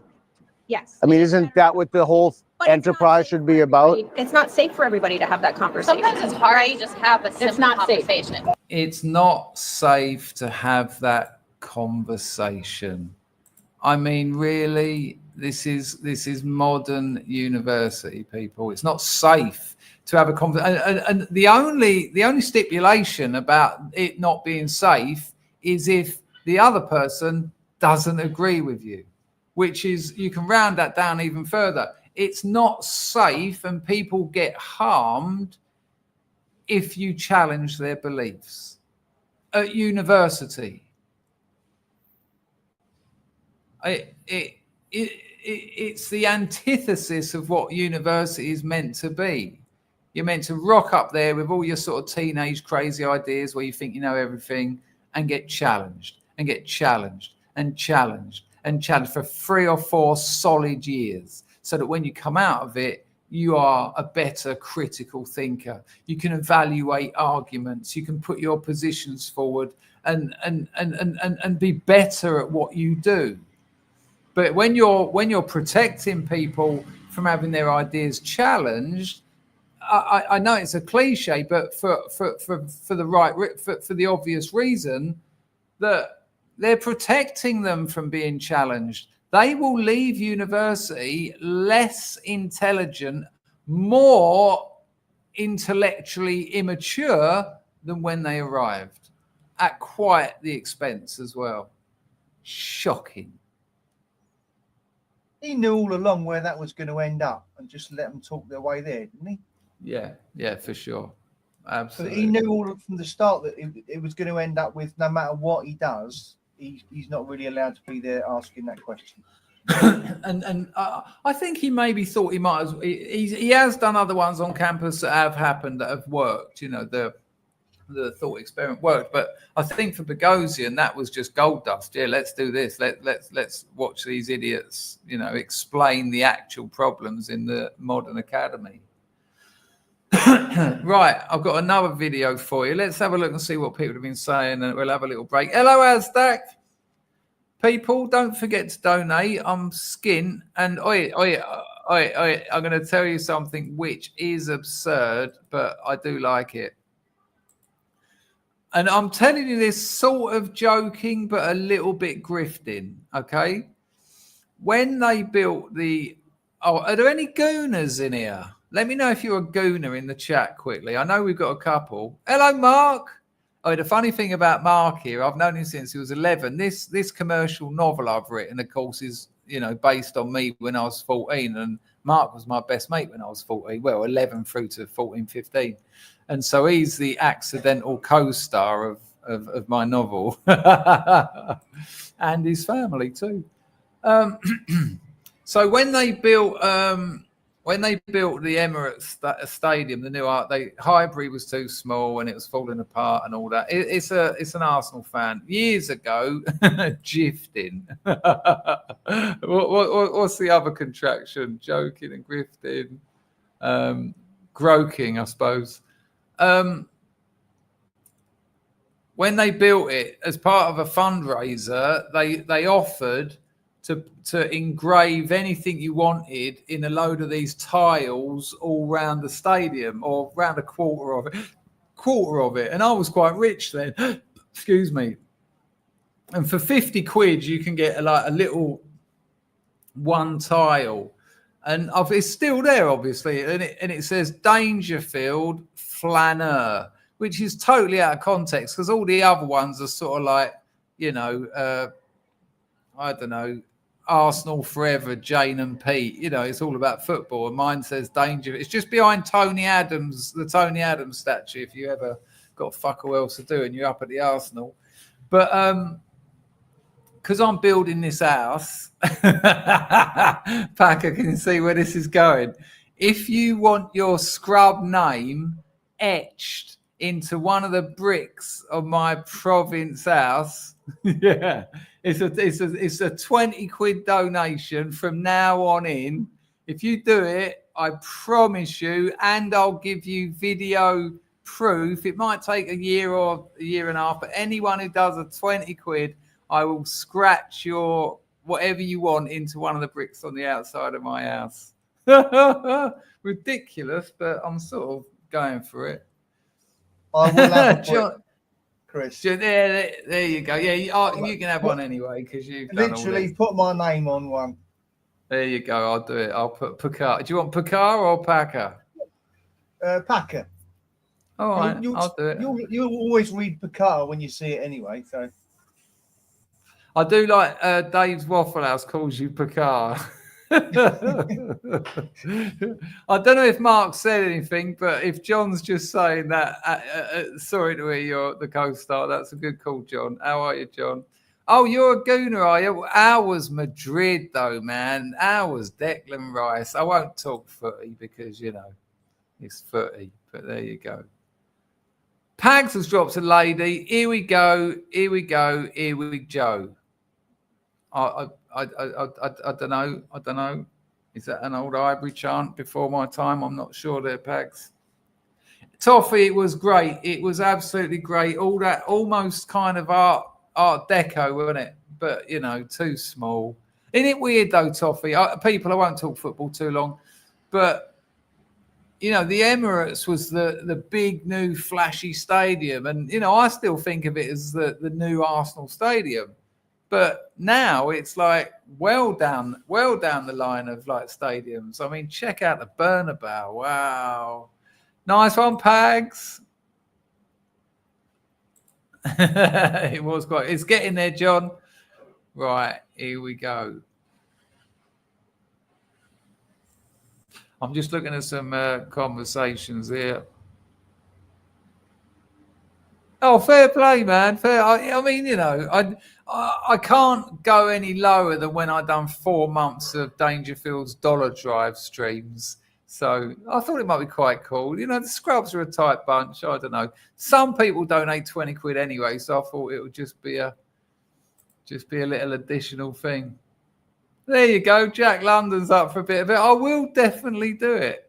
I mean, if a few people get into it, I might even get a Dremel, so I haven't got to sit there with a fucking 6-inch nail or something. I can actually, do it. You got to love the Scrubs, knowing the ridiculous nature of it. John's had enough. There you go, Ethan. No worries. Sean said you both got good teeth. What, me and Packer? I don't know who you're talking about. Otto wants a dating ad. I tell you what, Otto, come out here. You'll find a beautiful lady. You really will. Whatever you want, mate. Score on the door. You'll get it. Don't worry about that. Well, there you go. Can you get arrested in the UK? Yeah, almost certainly you could, yeah. I bet there were things where you couldn't say certain things. If you put the Great Replacement on a Arsenal brick, you'd probably get arrested, yeah. Mark says that when you took me up the Arsenal, when you took me up the Arsenal, steady, mate. The thing that sticks out to me most was the rotten looking food. Yeah, it's not great. It's not great. No, come on, Mark. The thing that sticks out the most was that when Henry, on his weird comeback, scored that goal against the winning goal against Leeds. You jumped out your seat, and you're not even into football. Let's have it right. You had a good night up there. I'll do anything you want. I can't promise the quality of the drawings unless you just want it to say tits and vagina. What he means is he's much better at drawing a knob, as we all are. The classic. Yeah. All right, JP, first one. All right, JP, I'm going to have to make notes then if it's coming through already. JP, you want John Palmer, yeah? I assume you want John Palmer. I've got a notebook which I will dedicate to the house bricks. John Palmer. There you go. I will absolutely stick to this. Obviously, I wouldn't offer it. Wow. I've got to put it past my girlfriend at some point. I'm sure it'll be fine. She'll be right. Hello, Hoax. You know what, Sheila? This is the conversation I always have about football when people say, oh, sports ball, I don't want to watch loads of Africans kicking balls. It's our culture. We're in a culture war. You do not give territory away. It's ridiculous. That might be what it is at the moment, but it's still our culture. If you're just going to hand that over, that's how you lose a culture war. It's absolutely how you lose it. No, I'm out in Cambodia, mate. No, sorry. Oh, I get it. No, I'm in Cambodia, so no one will be able to read it anyway. It was a good night, wasn't it? It was a good night. It was a real pleasure to have you up the arse. Little Wing is on the firm. Right, where are we going? Right, so another video. This is mind-blowing. This is going to get your goat. It is another Warren Smith video. I hope he doesn't get too pissed with me using all his videos, but they're just so good. He's got good clips, and his input. I did, if you've watched my postmodern mess video, I do get a bit annoyed with Jordan Peterson talking about the postmodernists. If you haven't watched that video, go and watch it. Jordan Peterson's always saying the postmodernists. Who does he mean? Because he always says Derrida and Foucault. Derrida's not a postmodernist. Derrida talks about language. He talks about language. Foucault's not a postmodernist. Postmodernism didn't even happen. Those people, Derrida wrote his most influential text in the middle of the 60s. That's modernism. Foucault's a historian. Birth of the Clinic, Discipline and Punish, The Archaeology and Knowledge, The Order of Things. These are about history and language. Where are they talking about this?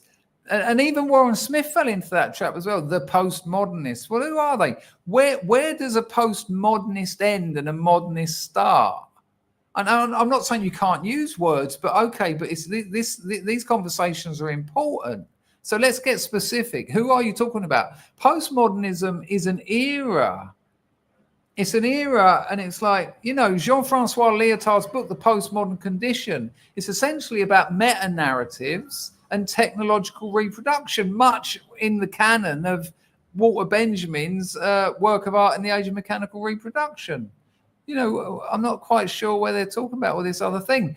And the whole thing about, the postmodernists, they don't believe in objective truth. No, that's not the case. That might be what the likes of Hassan Piker think it means.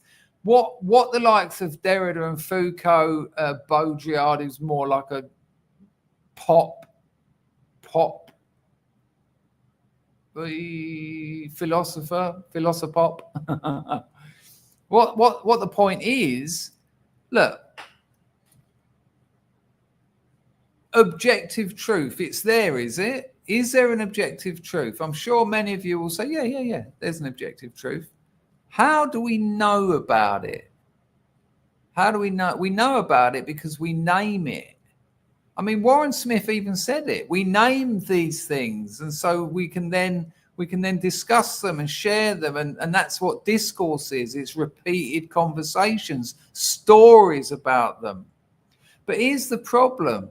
anything that requires language to be transmitted, communicated, repeated, written down, spoken, is also going to be a victim of the limits of language. Derrida wrote a book called Aporias, where he asked the question if he could die. Now, I've had this debate with plenty of people, and they get fucking angry. Warren Smith got angry on that video. And Warren Smith in another video said, once you start getting emotional, you start losing the argument. And the reason Warren gets angry over it is because he's got a very orthodox, as far as I can work out, he's got a very orthodox philosophical training. It's Plato, it's Socrates, it's Descartes, it's the European metaphysics.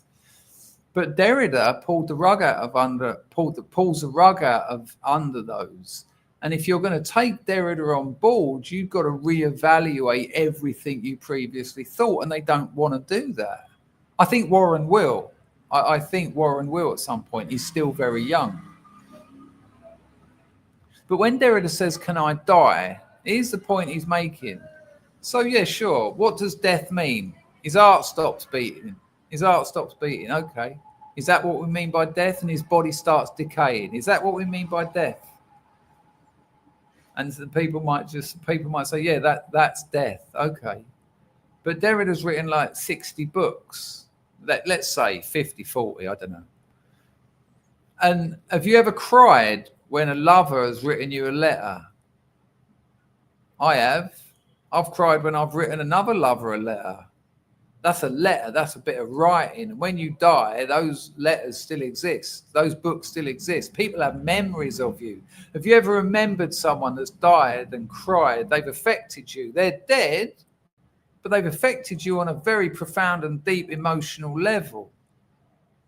And so these are the kinds of questions, because systems of language has got limitations. Look at the essential contradiction of language. In The Order of Things by Foucault, which in French is called Les Mots et les Choses, which is the best title for a book about language ever. It means words and things, right? And he says, in the beginning, he quotes this diary from Borges. Hang on, the title of an encyclopedia. Hang on, let me find out what the title is, because it's mind blowing. Hang on. What's the Borges encyclopedia that Foucault quotes in The Order of Things? It's got a great title, but you'll see what I'm saying here. It's a lovely way to step off a book about. Here we go. So in the beginning, in the start of Foucault's Order of Things, he talks about you know the Argentinian writer Jorge Luis Borges. And Jorge Luis Borges wrote this thing. It's a fictional Chinese encyclopedia that Borges talks about. And it ain't called that. Oh, yeah. It's called The Celestial Emporium of Benevolent Knowledge. Right, here we go. Foucault opens The Order of Things with this Celestial Emporium of Benevolent Knowledge. Using Borges' absurd classification system. And remember, language is a classification system. It's just naming things. And he uses this classification system to illustrate how the foundations of knowledge. Oh, there's a little Borden right there. Look, he's got no tail. Can you see it? Oh, he's done the off. Anyway, Foucault uses Borges' absurd classification system to illustrate how the foundations of knowledge, what we consider order, are arbitrary, culturally constructed, and historically contingent. Here's the brilliant bit, excuse me, that Foucault quotes. And these are the animals in this benevolent encyclopedia, and they're divided into the following categories. Category A, belonging to the emperor. So there's a type of animal that in this encyclopedia the category of this animal is belonging to the emperor. So it's not a dog, it's not a cat, it hasn't been named like a dog or a cat or a squirrel or a fish. 2, or B, embalmed. 3, tame. D, sucking pigs. E, sirens. F, fabulous. G, stray dogs. This is one of my favorites. H, included in the present classification. Amazing. I, frenzied. J, innumerable. K, drawn with a very fine camel hair brush. L, etc. M, having just broken the water pitcher. And my second favorite is N, that from a long way off look like flies. And what Foucault says is, I've seen some donations coming through, I won't miss them, but if I digress now, this won't make sense. And what Foucault says is, when he read Bourges' descriptions of categories of animals, he was struck by the stark impossibility of thinking like that, because our language, dog, cat, squirrel, coyote, horse, zebra, do they give any description about those animals? Does one drink from the water pitcher? Does one look like flies from a distance? No. Dog doesn't mean anything. But what it does do is mean you're not saying cat, horse, zebra, giraffe, hippopotamus. But then there's another essential contradiction that shows that language can't actually work. And when a language system can't work, we have to kind of understand why. So look at this. If I say a sentence, the dog got run over. The woman had her legs cut off, whatever, and the woman's legs fell off. So it's an article, right? But it means nothing on its own. Okay. Dog, okay, so not horse, not giraffe, not fish, not table, not anything else, just dog. So we've excluded all others. Had its legs. All these words work like that. Now, language, even the John Searle speech act theory crowd, they kind of agree that language works by associative chains. So when we say the dog's legs, I'm getting them confused now, the woman's legs fell off, all of those words we use open up what we could possibly be meaning. So dog, okay, so there's loads of different dogs. Is he talking about our dog? Is he talking about someone else's dog? How will the additional context of more words allow me to get a grip of what's being said here? So associative chains, legs cut off.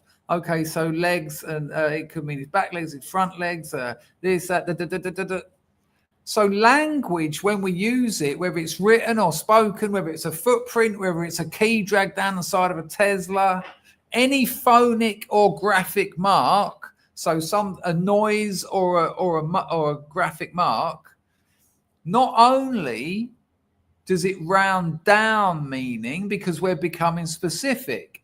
The dog had its legs cut off at the vet's because it was in a car crash. So the more we say, the more specific it gets. But because language doesn't define anything, dog doesn't mean dog, legs don't mean legs. At the same time as it's becoming more specific, it's also opening up bigger linguistic associative chains. So that's a contradiction. It's becoming as specific as it's becoming non-specific. And, these are the kind of things that Foucault and Derrida largely talked about. I mean, Foucault more so history, like I said, Birth of the Clinic, Discipline and Punish. I just don't see this sort of the postmodernists say this and do that. Jordan, you've got to tell me who you mean. by postmodernists. And you always say Derrida and Foucault, and no, you're wrong. Anyway, this one's really gonna get you go. Let me just check these super chats because I've got to start thinking about my brick etching. JP, Little Wing, become a member. Jack London's History of Hardcore. Okay, what does he say? Right, my man JP got the ball rolling, so I'm going to try and keep the trajectory. I'd also like a personal video showing me. Oh no, I'll make the video of everyone's brick for sure, absolutely. Tell everyone about mine and Rags' stream, and we have the Woodlander on this Sunday, 7 p.m. People, Rags and Jack, they got the Woodlander on 7 p.m. Sunday night. Of course, I can do that, Rags. Jack, sorry. Jack, let me know on Telegram exactly what you want me to write. I mean, not a whole sentence, but do you want Jack's? Do you want Jack London or whatever? Wow, this is the weirdest grift. Mousecats dropped score on the door. Chris, could we all have a brick, please? With all in all, it's just me and it's in your wall. I can do that. That's a good one. That's a long one. All in all, it's just me and it's in your wall. It's a good one. Mousecat, can you remember that? And then when it comes to it, I'll get back to you about that because I'm just going to put Mousecat, me and it's in here. Great work. Thank you, Jack. Thank you, JP. Thank you, Mousecat. The joke that the scrubs are actually building my house is kind of true. Yeah, but you have made the actual mistake of giving what tends to be an English thing, giving the English the option to say what they want. Yeah, because the people in Stundeut won't be able to read it, so it's fine. What's the name says you're exposed. Ugly Truth said I cried when my wife's lover sent me a letter. Yeah, understandable. And that's writing. See, look, I don't want to get into this too much because I know a lot of people aren't that interested in it. Socrates didn't write anything. Socrates said that writing is a dangerous supplement to human speech because Socrates believed that speech was human presence. And he didn't write. He didn't like it. He said it threatened human presence. Now, his star pupil, Plato, wrote it all down. If you want to know what Socrates said, you have to read Plato because Socrates is long dead. But, when a letter can have you in tears, when a letter can cause you to unalive yourself, sorry, YouTube, when a letter can cause, a few words can cause, what's his name? The geezer that shot John Lennon said that Alden Caulfield caused him to kill someone. Speech and writing follow the same linguistic systems. And so when you talk about someone dying, if they've written loads of books, they're still influencing the world. They're still causing people to respond. So this is the problem with the idea of objective truth. I'm not saying it's not there, but it's linguistically communicated. It's linguistically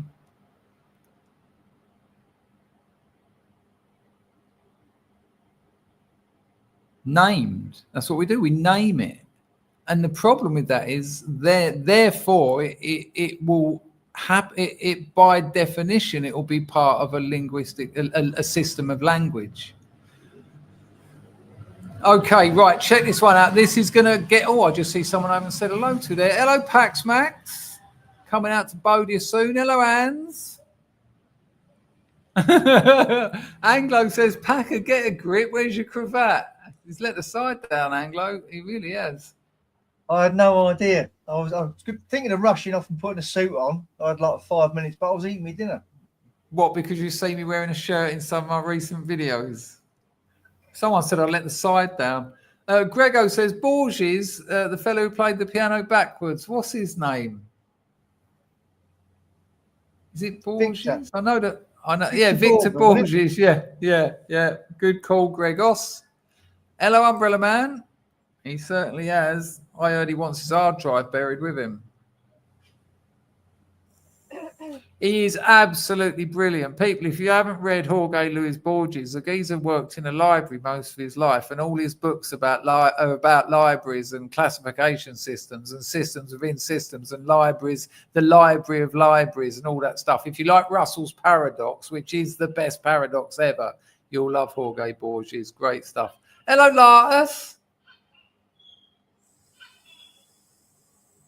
The problem, Catherine, I'd love to be a teacher. I'd love to be a teacher, but a history of bad choices. I lectured at a bachelor degree level years ago, but I've got a bit of a bad reputation. They won't. This sounds dodgy, but they won't let me around kids. Not for that reason, obviously. Right, I'm just having a look, see if I haven't said hello to someone. If I have missed you, I do apologise. I'll try and get everyone in at some point. Hello, Eleanor. Hello, Honey Monster. Right, people, I'm just giving you a little chance to... Hello, Mrs. Me in it. You're going to be on the side of my house.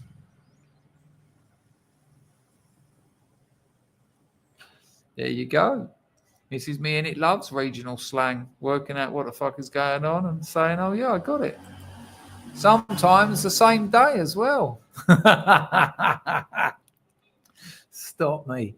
Right, here we go. This one, people, is going to... Hello, Rollo. I haven't had a nifty bifter. I explained all this at the beginning. I'm sleeping about 3 hours a night because I've written a commercial novel. Jack is the man. It's your birthday today, is it, Little Wing? Let us know if it is, and I'm sure everyone will give you a happy birthday. Yeah, you got to put your money where your mouth is. I can write in Cambodian, but I can't, but the missus can. You know that meaning of lift? If people don't know it, Douglas Adams and one of his mates wrote a book called The Meaning of Lift, but it's actually a copy of another book that was... what's it called? There's another book that was really, I think it's about a century old, where they done much the same thing. I remember reading that and thinking, this is such a good idea. Yeah, I love The Meaning of Lift, but there's another sort of glossary of terms which is much the same thing. I'm not taking anything away from The Meaning of Lift. I still loved it. Pag says, imagine Dangerfield trying to explain the dog accident to the police. Yeah. Borges could play. If you can't play, you can't get it done. You can't unplay, can you? Right, people, you're going to love this, and by love it's going to really get your goat. It's another Warren Sniff. Hello, Glue Sniffer. Nice to see you. Good to see you too, son. Right, here we go, people. Enjoy this. This is Warren Smith. It's called Deranged School Principal Stops Police During Bomb Threat. Now, I have to say at the beginning, because Warren's a little bit, I understand you've got to get clicks. You've got to play the YouTube game with your titles. That's just how it is. And I think you should. I think if you're making good videos, then you've got to market your videos a bit. But there was a bomb threat at a school. The police were called. They go there. It turns out they've got a bit of history with this school. It turns out the bomb was a hoax. But even if the bomb's a hoax, the police have still got a job to do. I think that's fair enough. This is going to piss you off. And dare I say it, it's the usual suspects. Grego says, what was the final name of Danger's novel? Cold Turkey in Monkey Paradise. At the moment, it's Feel Nothing. That's the 800-page one. It's Feel Nothing. Mark's off to give a driving lesson. Look after yourself and whoever... Oh, I won't dox your sons, but good Lord. Have you got dual control? I know you haven't. Right, check this out, people. Mind-blowing stuff. Here we go. Present arms. Hang on. What's going on there? Oh, hang on. Present. Share screen. This absolutely blew me away. I just thought, what... you know, you can't help but think that there are certain groups in America that absolutely hate a certain other group. And, you know, anyway, here we go. No, it's not feel nothing. Feel nothing. Here we go, people. Roll VT. Police are called to investigate a bomb threat at a high school. The secretary stops him. What? You have to wait until sir. I'm here on official police business. This is one of the most incompetent principals I have ever seen at a school. There's a bomb threat going on this entire time. We're here on official police business. I get that, but safety and security is on their way to come and get you. Okay, we have authority over safety and security. Do you understand that? You need to take a seat and wait, okay? We'll just wait for it to explode. Just have to wait for him to come in here to pick you up. Okay, okay. There's a bomb threat. And this Jobsworth madness. No, you have to wait. We've got protocols. Really? Okay. I mean, it would be a terrible shame if that bomb was under your seat, wouldn't it? Thank you. This is what a bureaucratic nightmare looks like. If a teacher's being beat up, I have to ask you to let me through the door.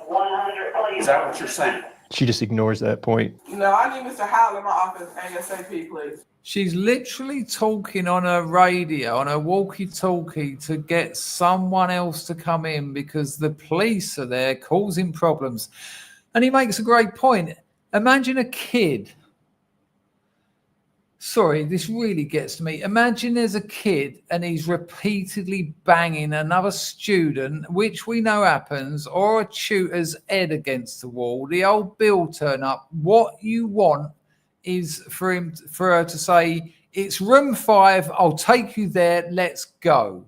No, you can't do anything. I've got protocols. I mean, there was a bomb threat. Jesus.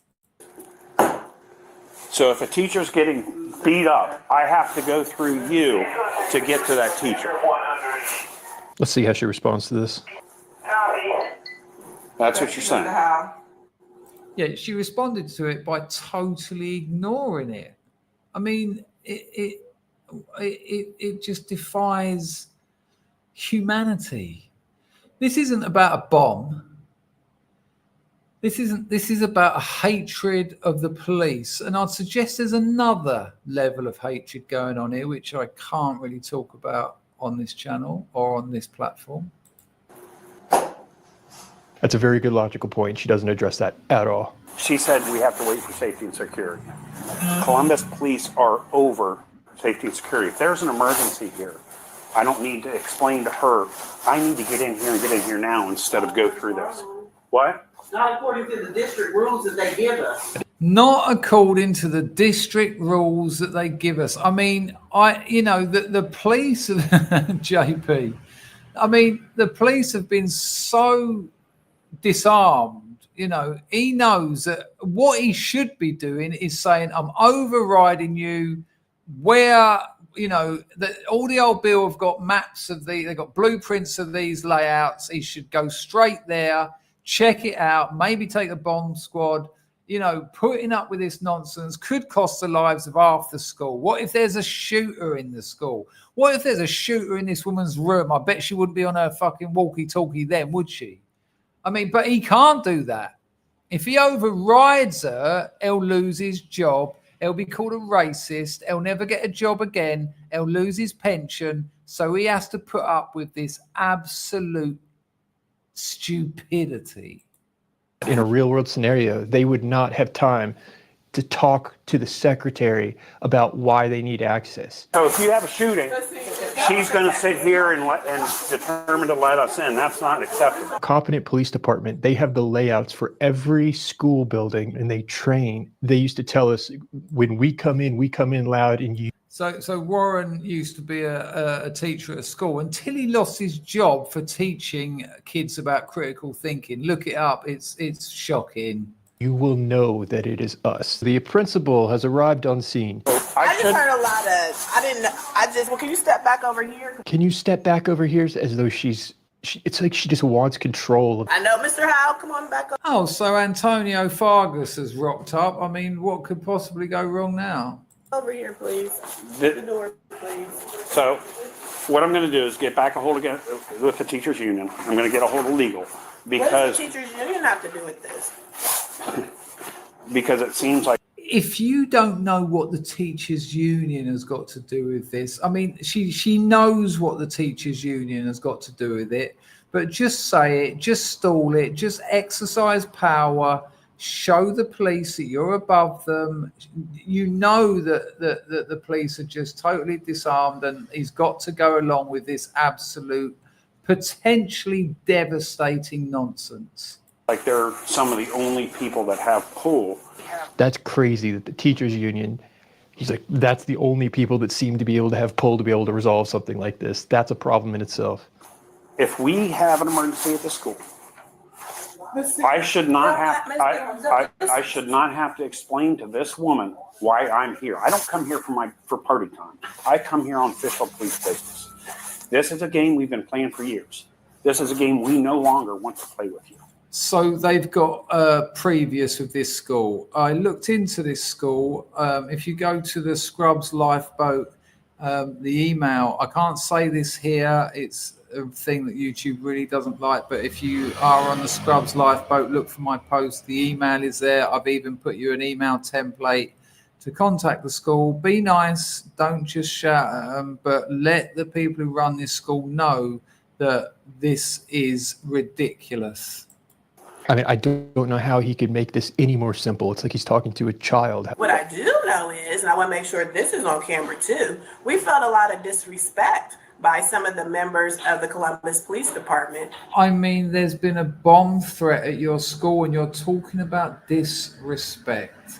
This reeks of the jury at the O.J. Simpson trial, who 5-6 years after the case said they let him off because it was a win for the blacks.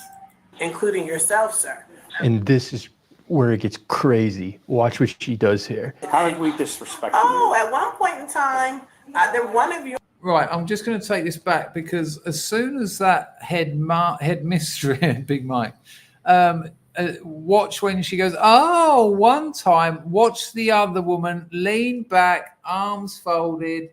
This is power. This is nothing but power. I'd suggest it's not just police, it's also race-based. That's what she does here. How did we disrespect you? Oh, at one point in time, there you go. She sits back now. We've got, the one in green. Did you see that? Yeah, just one more time. Hang on.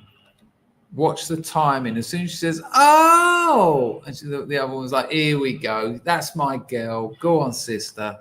Watch what she does here. How did we disrespect you? Oh, at one point in time, one of your colleagues, and just even your demeanor right now, your demeanor is off. There's nothing disrespectful about what he's trying to say right now. What he's doing is making important, clear points. That fits into the sponsor of today's video, Ground. Yeah, Ground News. You all know about Ground News for now, but we won't watch that. The top tier Vantage plan for just $5 a month. I'm not into playing games. I'm not into playing games either, sir. So yeah, but that's all you're doing. I mean, take him to the let's look into this bomb hoax, maybe, because I can tell you now, there's been many a bomb that turned out to be a hoax that turned out to be a bomb. I'm not either, but we are going to follow the district protocols and so forth and so on. Today, again, what if a student was getting the shit kicked out of him? What if a tutor was getting the shit kicked out of him? What if there was an active shooter? What if there was a bomb? Oh, we've got to do the protocols. You've got to do what we say. We're the superior power here, and we're going to exert that on you because we like doing that. And that's all it's about. Today you were called because a scholar made this threat, which he said he was just playing. A scholar. I guess that's a student at this high school.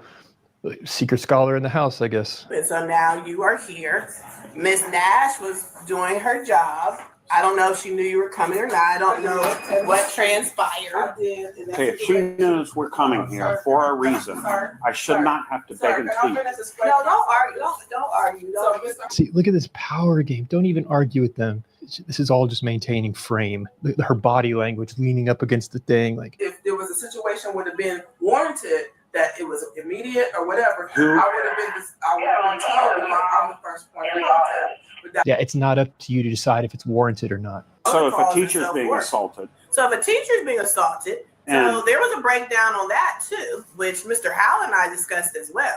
But the assault had already taken place. But what if there was a student with a knife in there and a student is in the bathroom and managed to get on their phone and make the call, and this lady has no idea about what's going on? Somebody would be dead by now. To give me that student's information now? It depends on what the situation is. Are you to get in an assault? It depends on what the situation if is. Those people the situation is someone said there's a bomb in the school. Now, he might have redacted that, but it's time you put the police onto that person. The teachers are to get that. They were the ones who called. You are the principal. No, that's not how it works. Suddenly it's the teacher's job to give the information. It's not the teacher's job to pass off the information to the police. I can tell you that with certainty. We have safety and security for a reason. I personally do not feel comfortable even speaking with you. And now when she can't contend with the logic, she goes. She doesn't feel comfortable. I don't care. This is the same weakness that we saw in the other video.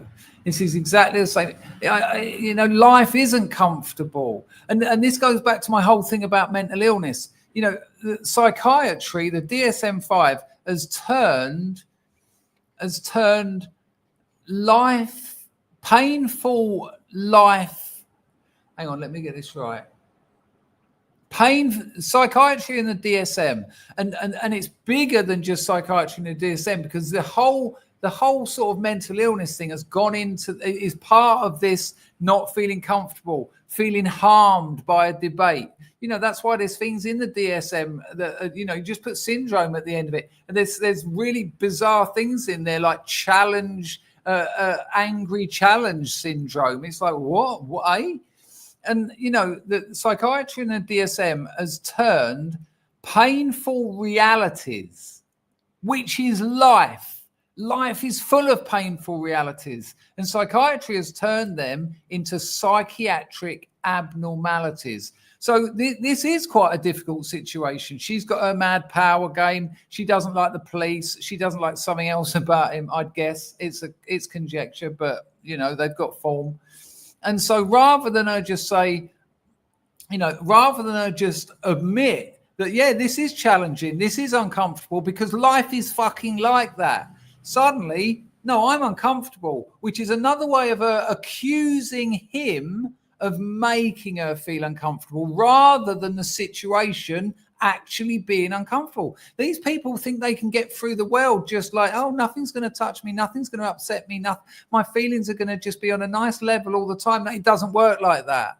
But that's accusatory for her to say, I'm not comfortable now. What? Because he's trying to save students' lives and just get through this insane need for you to, throw your power around. Right back to, I don't feel comfortable interacting with you. To be quite honest, because of the way because I believe that you do not even have my safety in mind. And this just goes next level. The police even chuckle at this. It's so ridiculous. My safety in mind. So I'm just being very clear. Okay. No, you jettisoned your safety when you put your need to control, when you put your need to elevate yourself above the law and potentially sacrificing the safety of others. I don't fucking give a shit. And again, though, the police can't do anything about this. In a sane world, the police would just say, yeah, fuck this, I'm going in. But he can't. He'll lose his job. He'll lose his pension. He'll be called a racist forever. His windows will go through. His kids will have their lives will be ruined. He's got to put up with this. And it's ridiculous. And I'm not making a tenuous link to mental health and the whole myth of mental illness. This is part of that. It's part of that. This is why 1 in 4 people in the UK have now got a mental illness. 30 years ago, they didn't. And I can tell you this, you know, one of the main reasons why 1 in 4 people in the UK have a mental illness in any given year, because they invented more mental illnesses. They invented more. Authority syndrome. You can't handle. You are mistrusting of authority. That's a mental illness in the DSM. You tick a few of those boxes. Oh no, you've got an illness. Don't worry, they'll fucking give you some tablets for it. As an administrator, can I give you my feeling? I mean, his response here is perfect. For some reason, you don't like the police, and you want to make things so difficult for us that we don't want to come to your school.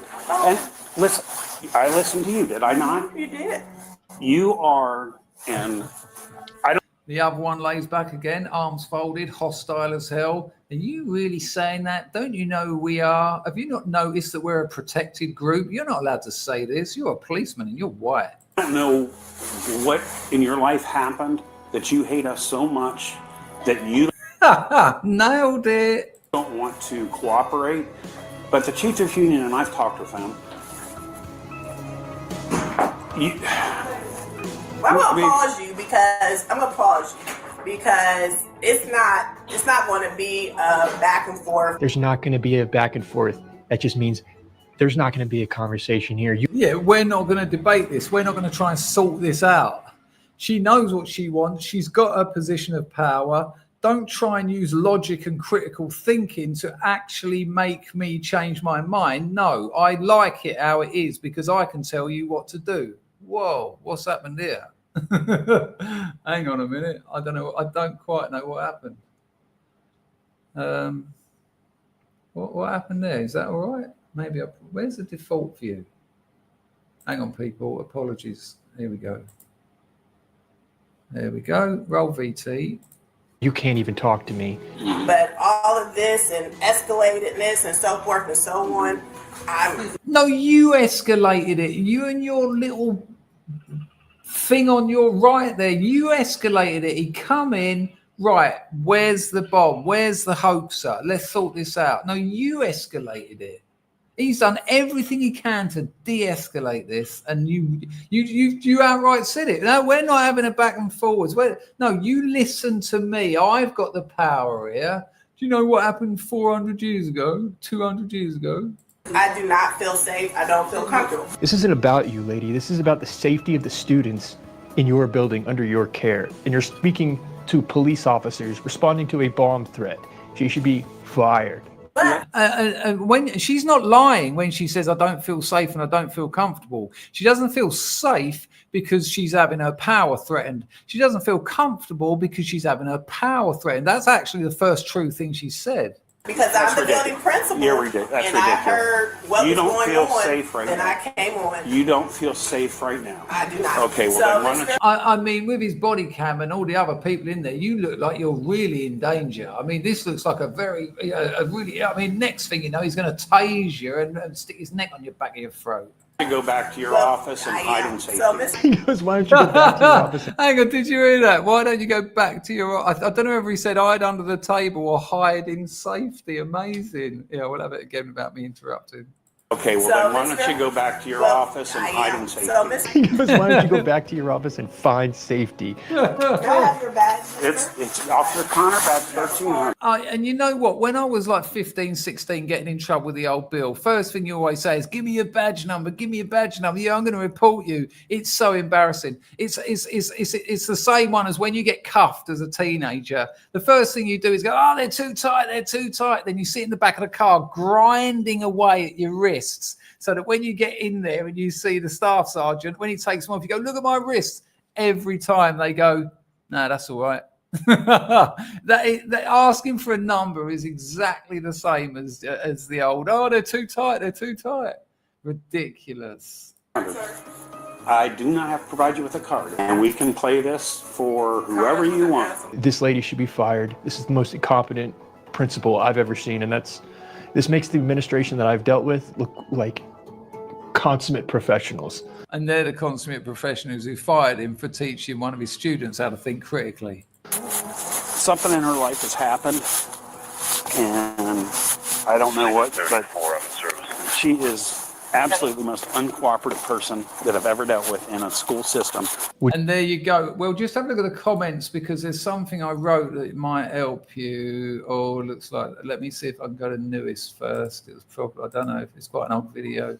Wow, Warren gets loads of, he might have removed it because I was suggesting contacting the, I think it's called Ridgeview High. It's Columbus, Ohio. I might be able to find it.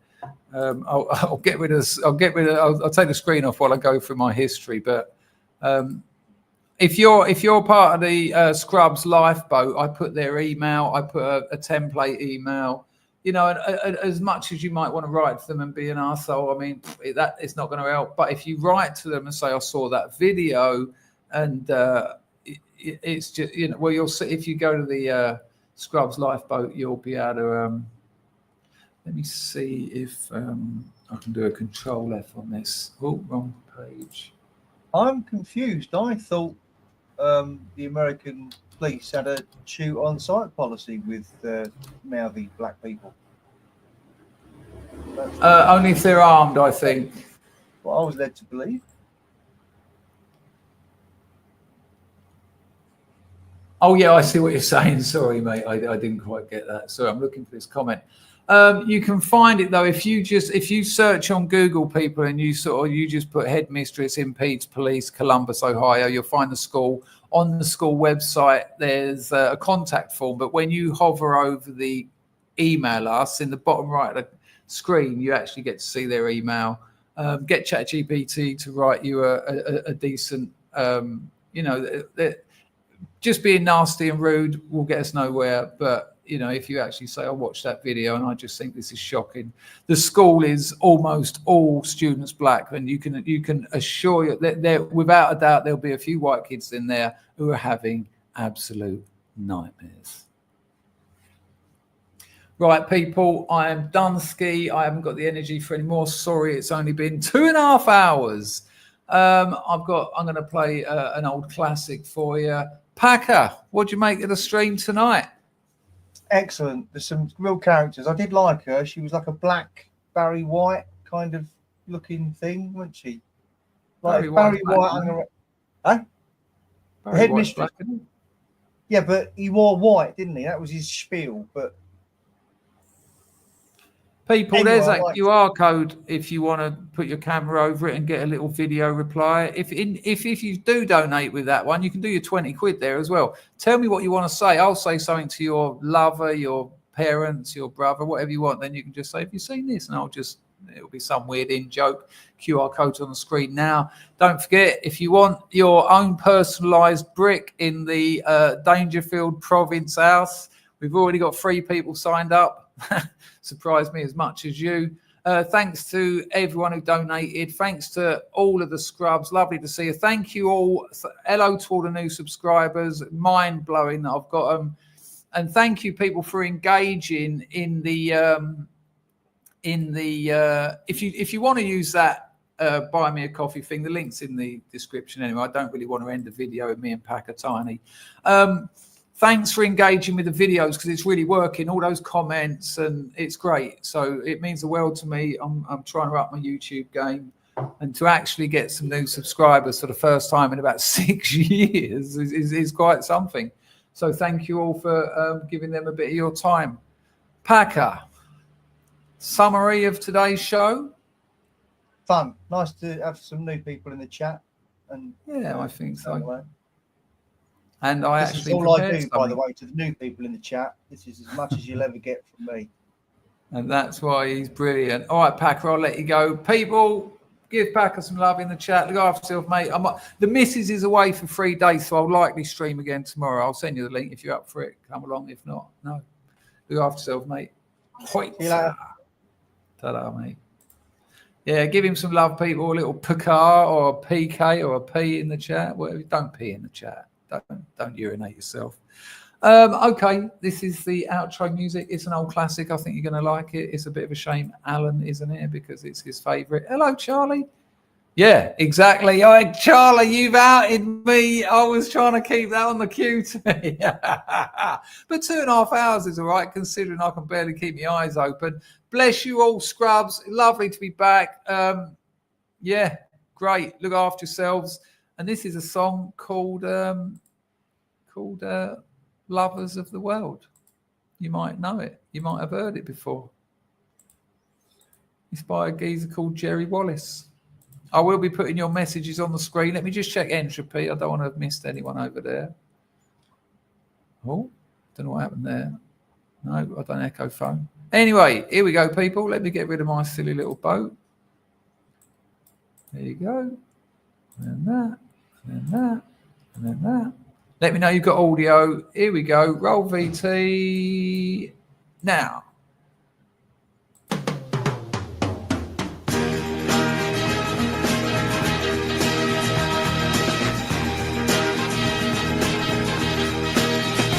All the world loves a lover, all the girls in every land are meant to know. The joy of loving is to live in the world of man love.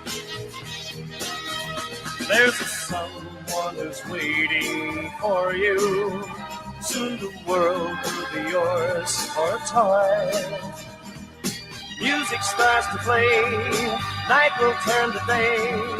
Darkness disappears when the one you love is near. You're in man love. All the world loves the lovers, all the girls in every land are meant to know. Joy of loving is to live in the world of man love. There's a place that is waiting for you, a world where the best in life is free, where time is always spring, happiness is king. Dreams you dream come true when the one you love loves you. You're in man love.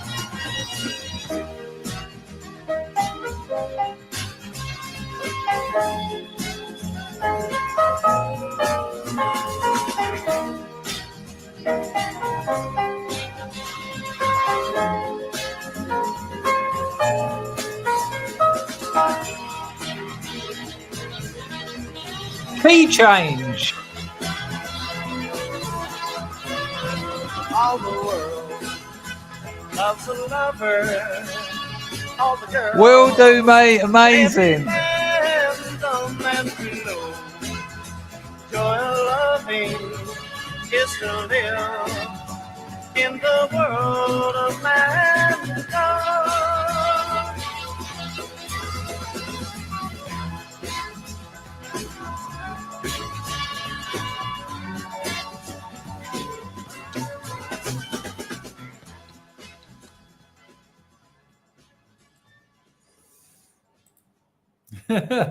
We do need a name for the Brick Fund. I'll have a think. If anyone's got any good ideas, I'm probably almost certainly going to stream tomorrow. Hello, Spanish Chicken. How are you, son?